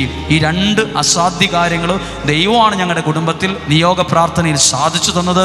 ദൈവത്തിന് 1000 നന്ദി ഞങ്ങൾ കുടുംബമായി അറിയിക്കുന്നു. ഹല്ലേലൂയ. പ്രിയപ്പെട്ട അച്ഛന്, എൻ്റെ പേര് ഫ്രാൻസിസ് ജിമ്മി. ഞാനൊരു +2 വിദ്യാർത്ഥിനിയാണ്. പാലാ രൂപതയിലെ പിറവിത്താനം ഇടവകയിലെ അംഗമാണ് ഞാൻ ഈ കത്തെഴുതുന്നത് നിയോഗ പ്രാർത്ഥനയിൽ പങ്കെടുത്ത എൻ്റെ ജീവിതത്തിൽ ദൈവം ഇടപെട്ടൊരു സാക്ഷ്യമാണ്. നിയോഗ പ്രാർത്ഥനയുടെ എൻ്റെ പരീക്ഷ തുടങ്ങുന്നതിന് കുറച്ച് ദിവസം മുമ്പാണ് ഞാൻ നിയോഗ പ്രാർത്ഥനയിൽ പങ്കെടുക്കുന്നത്. എല്ലാ പരീക്ഷയും എനിക്ക് ബുദ്ധിമുട്ടായിട്ടാണ് എനിക്ക് തോന്നിയത്. ഇംഗ്ലീഷും സോഷ്യോളജിയും ബുദ്ധിമുട്ട് തന്നെയായിരുന്നു. ടീച്ചർമാർ ഇതൊക്കെ പറയുമ്പോൾ തന്നെ എനിക്ക് ഭയങ്കര വിഷമവും ടെൻഷനുമായിരുന്നു. അപ്പോൾ ഞാൻ ഒരു കാര്യം ചെയ്തു, എന്നെക്കൊണ്ടാവുന്ന രീതിയിൽ ഞാൻ പഠിച്ചു. അപ്പോൾ ഞാൻ നിയോഗ പ്രാർത്ഥനയിൽ നിയോഗം എഴുതി എനിക്ക് നല്ല മാർക്ക് ലഭിക്കുവാൻ വേണ്ടി പ്രാർത്ഥിക്കുകയും പഠിക്കുകയും ചെയ്തു. അവസാനം റിസൾട്ട് വന്നപ്പോൾ എനിക്ക് മലയാളത്തിന് 100, സോഷ്യോളജിക്ക് 100, ഇംഗ്ലീഷിന് 92 മാർക്കുമാണ് എനിക്ക് ലഭിച്ചത്. അങ്ങനെ എനിക്ക് +1 592 മാർക്ക് ലഭിച്ചു. നേരത്തെ എനിക്ക് 576 മാർക്ക് ലഭിച്ചിരുന്നു. എൻ്റെ ഈ നിയോഗം ശരിക്കും ഒരു അത്ഭുതം തന്നെയാണ്. എൻ്റെ അധ്യാപകർക്ക് പോലും എൻ്റെ ഈ മാർക്കും എൻ്റെ ഈ വിജയവും അത്ഭുതമായിട്ട് തോന്നി. നിന്നെക്കൊണ്ട് എങ്ങനെ സാധിച്ചു എന്നവർ ചോദിച്ചു. അപ്പോൾ ഈ പ്രാർത്ഥനയെക്കുറിച്ച് ഞാൻ അവരോടും പറയുകയുണ്ടായി. ഈ ഒരു പ്രാർത്ഥനയിൽ പഠിച്ചപ്പോഴാണ് എനിക്ക് നല്ലൊരു അനുഗ്രഹം ദൈവം എനിക്ക് നൽകിയത്. ദൈവത്തിൻ്റെ അനുഗ്രഹത്തിന് 1000 നന്ദി അറിയിക്കുന്നു. ഹല്ലേലൂയ. എൻ്റെ പേര് ആൻസി. ഞാൻ മധ്യപ്രദേശിൽ നിന്ന് വരുന്നു. ഞാൻ മധ്യപ്രദേശിൽ ജോലി ചെയ്യാൻ തുടങ്ങിയിട്ട് 13 വർഷമായി. പക്ഷേ രാജസ്ഥാനിൽ ഞാൻ ജോലി ചെയ്തിരുന്ന സമയത്ത് അവിടെ ഒരു വീട് വാങ്ങിയിരുന്നു. എനിക്ക് രാജസ്ഥാനിൽ എൻ്റെ ബ്ലഡ് റിലേഷനിൽ ആരുമില്ല. അത് കാരണം ആ വീടൊന്ന് വിൽക്കാൻ വേണ്ടിയിട്ട് എനിക്കറിയാവുന്ന ബ്രോക്കേഴ്സിനോടും എൻ്റെ ഓൾഡ് സ്റ്റുഡൻസിനോടും എല്ലാവരോടും പറഞ്ഞു. പക്ഷേ അത് ചെയ്യാൻ പറ്റിയില്ല. പക്ഷേങ്കിൽ അവിടെയുള്ളവർ അതിന് എതിരായിട്ട്, ഇപ്പം ബ്രോക്കേഴ്സൊക്കെ വിൽക്കുവാണെങ്കിൽ എനിക്കതിന് 2% അവർക്ക് കമ്മീഷൻ കൊടുക്കണം. പിന്നെ അവിടെ അടുത്തുള്ളവരൊക്കെ പറഞ്ഞു, ഇവർ വേറൊരു രാജ്യത്തല്ലേ നാട്ടിലല്ലേ താമസിക്കുന്നത്, അത് കാരണം നമുക്കത് കുറച്ച് വിലയ്ക്ക് എങ്ങനെയെങ്കിലും വിൽക്കാമെന്നുള്ള വിധത്തിലുള്ള ഇതായിരുന്നു. കുറേ വർഷങ്ങളായി ഞാൻ ശ്രമിക്കുമായിരുന്നു എനിക്ക് ആ വീടൊന്ന് വിറ്റ് കിട്ടാനായിട്ട്. ആ സമയത്ത് ഞാനങ്ങനെ വളരെ വിഷമിച്ചിരുന്ന ഒരു സമയത്താണ് സെപ്റ്റംബറിൽ ലാസ്റ്റിൽ ഞാൻ ഈ നിയോഗ പ്രാർത്ഥനയുടെ കാര്യം അറിയുന്നത്. എൻ്റെ ആദ്യത്തെ നിയോഗമായിരുന്നു, ഈശോയെ എനിക്ക് ആ വീടൊന്ന് നല്ല വിലയ്ക്ക് വിറ്റ് കിട്ടാൻ സഹായിക്കണമെന്ന്. ഒക്ടോബർ 27 എൻ്റെ കൂടെ വന്ന ഈ ചേച്ചിയുടെ മോന് ജസ്റ്റിൻ, അവൻ എന്നെ ഫോൺ ചെയ്തിട്ട് പറഞ്ഞു, ആൻറ്റി ഒരു കസ്റ്റമർ വന്നിട്ടുണ്ട്, ബ്രോക്കേഴ്സിൻ്റെ ആവശ്യമില്ല, ആർക്കും രൂപ കൊടുക്കേണ്ട ആവശ്യമില്ല, ഡയറക്റ്റ് മണി കയ്യിൽ കിട്ടുമെന്ന് പറഞ്ഞു. 15 ദിവസത്തിനകം അന്ന് തന്നെ അതിൻ്റെ പിറ്റേ ദിവസം തന്നെ എനിക്ക് 50,000 അഡ്വാൻസ് എൻ്റെ അക്കൗണ്ടിൽ വന്നു. ഞാൻ വാങ്ങിക്കുന്ന ആളെ കണ്ടിട്ടില്ല, വാങ്ങിക്കുന്ന ആൾ വിൽക്കുന്ന ആളെയും കണ്ടിട്ടില്ലായിരുന്നു. അത് കഴിഞ്ഞിട്ട് 15 ദിവസത്തിനകം എഗ്രിമെൻ്റ് എഴുതി ഞാനിവിടെ വരുന്നതിന് മുമ്പ് വീട് നല്ല വിലയ്ക്ക് വിറ്റിട്ട് അതിൻ്റെ രജിസ്ട്രേഷനും കഴിഞ്ഞിട്ട് ഞാൻ ഡയറക്റ്റ് ട്രെയിനിൽ കയറി ഞാൻ ഇങ്ങോട്ടാണ് വന്നത്. അതുപോലെ തന്നെ ഞാൻ പറഞ്ഞില്ല ഞാൻ മധ്യപ്രദേശിലാണ് ജോലി ചെയ്യുന്നതെന്ന്. അവിടെ ക്രിസ്ത്യൻസ് എന്ന് പറയാൻ എനിക്ക് എൻ്റെ ഫുൾ പേര് പറയാൻ പേടിയാണ്. ആരെങ്കിലും എന്നോട് പേര് ചോദിക്കുകയാണെങ്കിൽ ഞാൻ ആൻസി എന്ന് മാത്രമേ പറയാറുള്ളൂ. കാരണം അവർക്കറിയില്ല ആൻസി ഇപ്പോൾ ക്രിസ്ത്യനാണോ. എൻ്റെ ഫുൾ പേര് ആൻസി ജോസഫ് എന്ന് ഞാൻ പറയാറില്ല. കാരണം ജോസഫ് എന്ന് പറഞ്ഞാൽ അവരുടെ അടുത്ത ക്വസ്റ്റ്യൻ ഇതാണ്, ഓ ക്രിസ്ത്യൻ ആണല്ലോ. ആ ക്രിസ്ത്യൻ ആണല്ലോ എന്ന് പറയുന്നിടത്തൊരു പേടി, എൻ്റെ മനസ്സിലൊരു പേടി ഉണ്ടാകാറുണ്ട്. പക്ഷേങ്കിൽ എനിക്ക് ഈ അനുഗ്രഹം ലഭിച്ചിട്ട് ഞങ്ങളുടെ സ്റ്റാഫ് റൂമിലിരുന്ന് ഞാൻ വളരെ സന്തോഷവതിയായിട്ടായിരുന്നു. അപ്പോൾ എൻ്റെ സ്റ്റാഫ് എന്നോട് ചോദിച്ചു, എന്താ ഇന്ന് വലിയ സന്തോഷമാണല്ലോ. അപ്പം ഞാൻ പറഞ്ഞു, ഇങ്ങനെ ഈ സംഭവിച്ച കാര്യങ്ങളെല്ലാം ഞാൻ അവരോട് പറഞ്ഞു. അപ്പോൾ അവിടെ ഒരു ടീച്ചർ ഇരുന്ന്, അവരുടെ പേര് മീനാക്ഷി അയ്യർ. മീനാക്ഷി എന്ന് കേൾക്കുമ്പോഴേ അറിയാവില്ല അവർ ക്രിസ്ത്യനല്ല. അയ്യർ തമിഴ്നാട്ടിലെ ഏറ്റവും വലിയൊരു ബ്രാഹ്മിൻസ് ഓർത്തഡോക്സ്. അവരെൻ്റെ അടുത്ത് വന്നിരുത്ത് എന്നോട് പറഞ്ഞു, ആൻസി ഇതെങ്ങനെ സംഭവിച്ചെന്ന് എന്നോടൊന്ന് പറഞ്ഞു തരുമോ, എനിക്കും ഒരു ബൈബിൾ വായിക്കണമല്ലോ എന്ന്. ഞാൻ അന്ന് തന്നെ ഓൺലൈൻ ബൈബിൾ ഓർഡർ ചെയ്ത് ഞാൻ അവർക്ക് ഗിഫ്റ്റായിട്ട് കൊടുത്തിട്ടാണ് ഞാൻ വന്നിരിക്കുന്നത്. ഒരു കാര്യം കൂടി എനിക്ക് പറയാനുണ്ട്. എൻ്റെ മനസ്സിൽ വന്നൊരു കാര്യമാണ്, മാത്യു അച്ഛൻ വയനാടിൻ്റെ മാത്രമല്ല, കേരളത്തിൻ്റെ മാത്രമല്ല, നമ്മുടെ ഇന്ത്യയുടെ സെയിൻറ്റ് ജോൺ മരിയ വിയാനിയാണെന്ന് എൻ്റെ മനസ്സ് പല പ്രാവശ്യവും എന്നോട് പറഞ്ഞിട്ടുണ്ട്.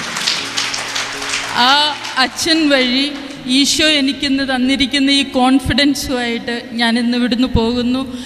ഞാൻ 5 നിയോഗം ഇവിടെ എഴുതിയിട്ടുണ്ട്. ഞാൻ തീർച്ചയായിട്ടും അടുത്ത സാക്ഷ്യം പറയാൻ ഇവിടെ വരുമെന്നും ദൈവം എന്നെ അനുഗ്രഹിക്കുമെന്നും ഞാൻ ഉറച്ചു വിശ്വസിക്കുന്നു. വളരെ ദൂരെ യാത്ര ചെയ്ത് തിരുവനന്തപുരത്തു നിന്നും ചങ്ങനാശ്ശേരിയിൽ നിന്നും ആലപ്പുഴയിൽ നിന്നും അങ്ങനെ പല ഭാഗത്തു നിന്നുമൊക്കെ ഇവിടെ വന്നവരുണ്ട്. പത്തനാപുരത്തു നിന്നൊക്കെ വന്നവരുണ്ട്. അവരൊക്കെ ഒത്തിരി നമ്മൾ ചുറ്റുവട്ടത്തു നിന്ന് വന്ന ഒരു വരവല്ല, ഒത്തിരി ദൂരേന്ന് വന്നവരാണ്. രാത്രിയിൽ ഉറങ്ങാതെയും പിന്നെ അത് മഹാരാഷ്ട്രയിൽ നിന്നും പൂനെയിൽ നിന്നും ബോംബെയിൽ നിന്നും ട്രെയിൻ യാത്ര ചെയ്തൊക്കെ ഇവിടെ വന്നവരൊത്തിരി പേരുണ്ട്. കർത്താവെ അവരെ എല്ലാവരെയും, സമീപത്തുള്ളവരെയും ദൂരെ നിന്ന് വന്നവരെയും എല്ലാവരെയും ഓർക്കുകയാണ്. കർത്താവെ, ഇനി ഇവർ വരുമ്പോൾ ഇവരുടെ ജീവിതത്തിൽ ഒരു നല്ല സാക്ഷ്യം ഉണ്ടാകട്ടെ. നസ്രായനായ യേശുവിൻ്റെ നാമത്തിലുള്ളൊരു സാക്ഷ്യം. എന്ത് വിഷയം ഓർത്താണോ ഇന്ന് കരഞ്ഞത്? ഹന്ന മക്കളില്ല എന്ന കാര്യത്തിനാണ് കരഞ്ഞത്. പക്ഷെ അതേ വിഷയത്തിൽ ആ വ്യക്തി സന്തോഷിച്ചു. അതേ കാര്യത്തെ, ആ കുഞ്ഞിനെ എടുത്തുകൊണ്ട് അതേ പള്ളിയിൽ വന്നു. എന്നിട്ട് സാക്ഷ്യം പറഞ്ഞു പുരോഹിതനോട്. ഇതുപോലെ നാളെ ഒരു സമയത്ത് നിങ്ങൾ വരുന്നത് ഇന്ന് പ്രാർത്ഥിച്ച പ്രാർത്ഥന യാഥാർത്ഥ്യമായതിൻ്റെ ഒരു ഉത്തരമായിട്ടായിരിക്കും. കാരണം ഞങ്ങളിപ്പോൾ പ്രാർത്ഥിക്കുന്നത് നസ്രായനായ യേശുവിൻ്റെ നാമത്തിലാണ്. നിങ്ങളെ ഓരോരുത്തരെയും 2024 ജനുവരി മാസം നടക്കുന്ന ആ നിയോഗ പ്രാർത്ഥനയിൽ ഇപ്പോഴേ വളരെ നേരത്തെ ചേർത്ത് വയ്ക്കുന്നു. നിങ്ങളുടെ കുടുംബങ്ങളിൽ ഒരു വലിയ വിടുതൽ ഉണ്ടാകട്ടെ എന്ന് പ്രാർത്ഥിക്കുകയാണ്. കരങ്ങളൊന്ന് ഹൃദയത്തോട് ചേർത്ത് വെച്ച് ഇപ്പോൾ പ്രാർത്ഥിക്കുമ്പോൾ ഓർക്കുക, ഏതെങ്കിലും ഒരു കാര്യം ആലോചിക്കുമ്പോൾ നിങ്ങൾക്ക് പേടിയോ ഭയമോ കരച്ചിലോ വരുന്നുണ്ടെങ്കിൽ, ചിലർ പറയും എൻ്റെ മകൻ്റെ വിവാഹം കഴിഞ്ഞിട്ടില്ല, എനിക്ക് ആ കാര്യം ഓർക്കുമ്പോൾ ഒരു പേടി തോന്നുന്നു, എനിക്ക് ആ കാര്യം ഓർക്കുമ്പോൾ ഒരു കരച്ചിൽ വരുന്നു. ആ വിഷയം ഇപ്പോൾ നിയോഗമായിട്ട് വയ്ക്കുക. ഇനി ചിലർ പറയുക, പ്രാർത്ഥിക്കും, എനിക്കൊരു വീടില്ല, ഒരു നല്ല വീട് എനിക്കുണ്ടായിരുന്നെങ്കിൽ, എനിക്കൊരു വീട് കിട്ടുമോ, എനിക്കൊരു നല്ല വീടുണ്ടാകുമോ? അത് സങ്കടപ്പെട്ടുകൊണ്ടല്ല, ആ വിഷയം ഇപ്പോൾ നിയോഗമായിട്ട് വയ്ക്കുക. എന്നിട്ട് ആ നിയോഗത്തെ നോക്കിയിട്ട് ദൈവം നിങ്ങളോട് പറയാം, പിന്നീട് ഒരിക്കലും നിന്റെ മുഖം ഈ വിഷയത്തെ ഓർത്ത് സങ്കടപ്പെടേണ്ടി വരില്ല. അങ്ങനെയെങ്കിൽ എല്ലാ പ്രിയപ്പെട്ടവരും ഒന്ന് പ്രാർത്ഥിച്ചേ. ആഴത്തിലെന്നോടും ഇടപെടണേ, ആത്മാവിലെന്നോടും ഇടപെടണേ. ഒന്ന് പറയാമോ? ആഴത്തിലെന്നോടും ഇടപെടണേ, ആത്മാവിലെന്നോടും ഇടപെടണേ. ആരിലും ശ്രേഷ്ഠമാ, ആരിലും ശക്തമാ, ആരിലും ശ്രേഷ്ഠമാ, ആരിലും ശക്തമാ, ആഴത്തിലെന്നോടും ഇടപെടണേ. ഇപ്പോൾ പ്രാർത്ഥിക്കട്ടെ. ആത്മാവിലെന്നോടും ഇടപെടണേ. പാഴായി പോയൊരു മൺപാത്രം ഞാൻ ആത്മാവിനാൽ മെനഞ്ഞിടണേ. പാഴായി പോയൊരു മൺപാത്രം ഞാൻ ആത്മാവിനാൽ മെനഞ്ഞിടണേ. കുശവൻ കയ്യിലേകുന്നു ഞാൻ, ഒരു മാനപാത്രമാ മാറ്റിടണേ. അസാധ്യമായത് ജീവിതത്തിൽ ചെയ്യുന്ന ദൈവമുണ്ട്. ഹല്ലേലൂയ. എല്ലാ നിയോഗം ചേർത്ത് വെച്ചെന്ന് പ്രാർത്ഥിച്ച്, യേശുവേ എന്റെ നിയോഗങ്ങളെ അങ്ങിപ്പോൾ സ്വീകരിച്ച് അനുഗ്രഹമാക്കണമേ. യേശുവേ എന്റെ നിയോഗങ്ങളെ അങ്ങിപ്പോൾ സ്വീകരിച്ച് അനുഗ്രഹമാക്കണമേ. യേശുവേ എന്റെ നിയോഗങ്ങളെ അങ്ങിപ്പോൾ സ്വീകരിച്ച് അനുഗ്രഹമാക്കണമേ. യേശുവേ എന്റെ നിയോഗങ്ങളെ അങ്ങിപ്പോൾ സ്വീകരിച്ച് അനുഗ്രഹമാക്കണമേ.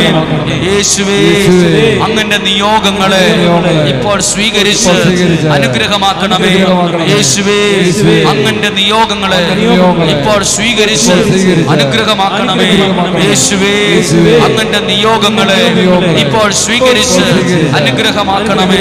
ആ നിയോഗ പ്രാർത്ഥനയിൽ കണ്ട നിയോഗത്തെ ഒന്ന് കരങ്ങളെടുത്ത് ഒന്ന് സ്തുതിച്ചൊന്ന് പ്രാർത്ഥിച്ചേ. ഹല്ലേലൂയ. യേശുവേ ആ നിയോഗത്തിന്റെ മേൽ സൗഖ്യത്തിന്റെ കരം വെളിപ്പെടട്ടെ. ആ നിയോഗത്തിന്റെ മേൽ അത്ഭുതത്തിന്റെ കരം വെളിപ്പെടട്ടെ. ആ കുടുംബത്തിന്റെ മേൽ നിയോഗത്തിൽ പ്രാർത്ഥിക്കുന്ന വിഷയത്തിൽ ദൈവശക്തി വെളിപ്പെടട്ടെ. Hallelujah, hallelujah. യേശുവേ നന്ദി, നന്ദി.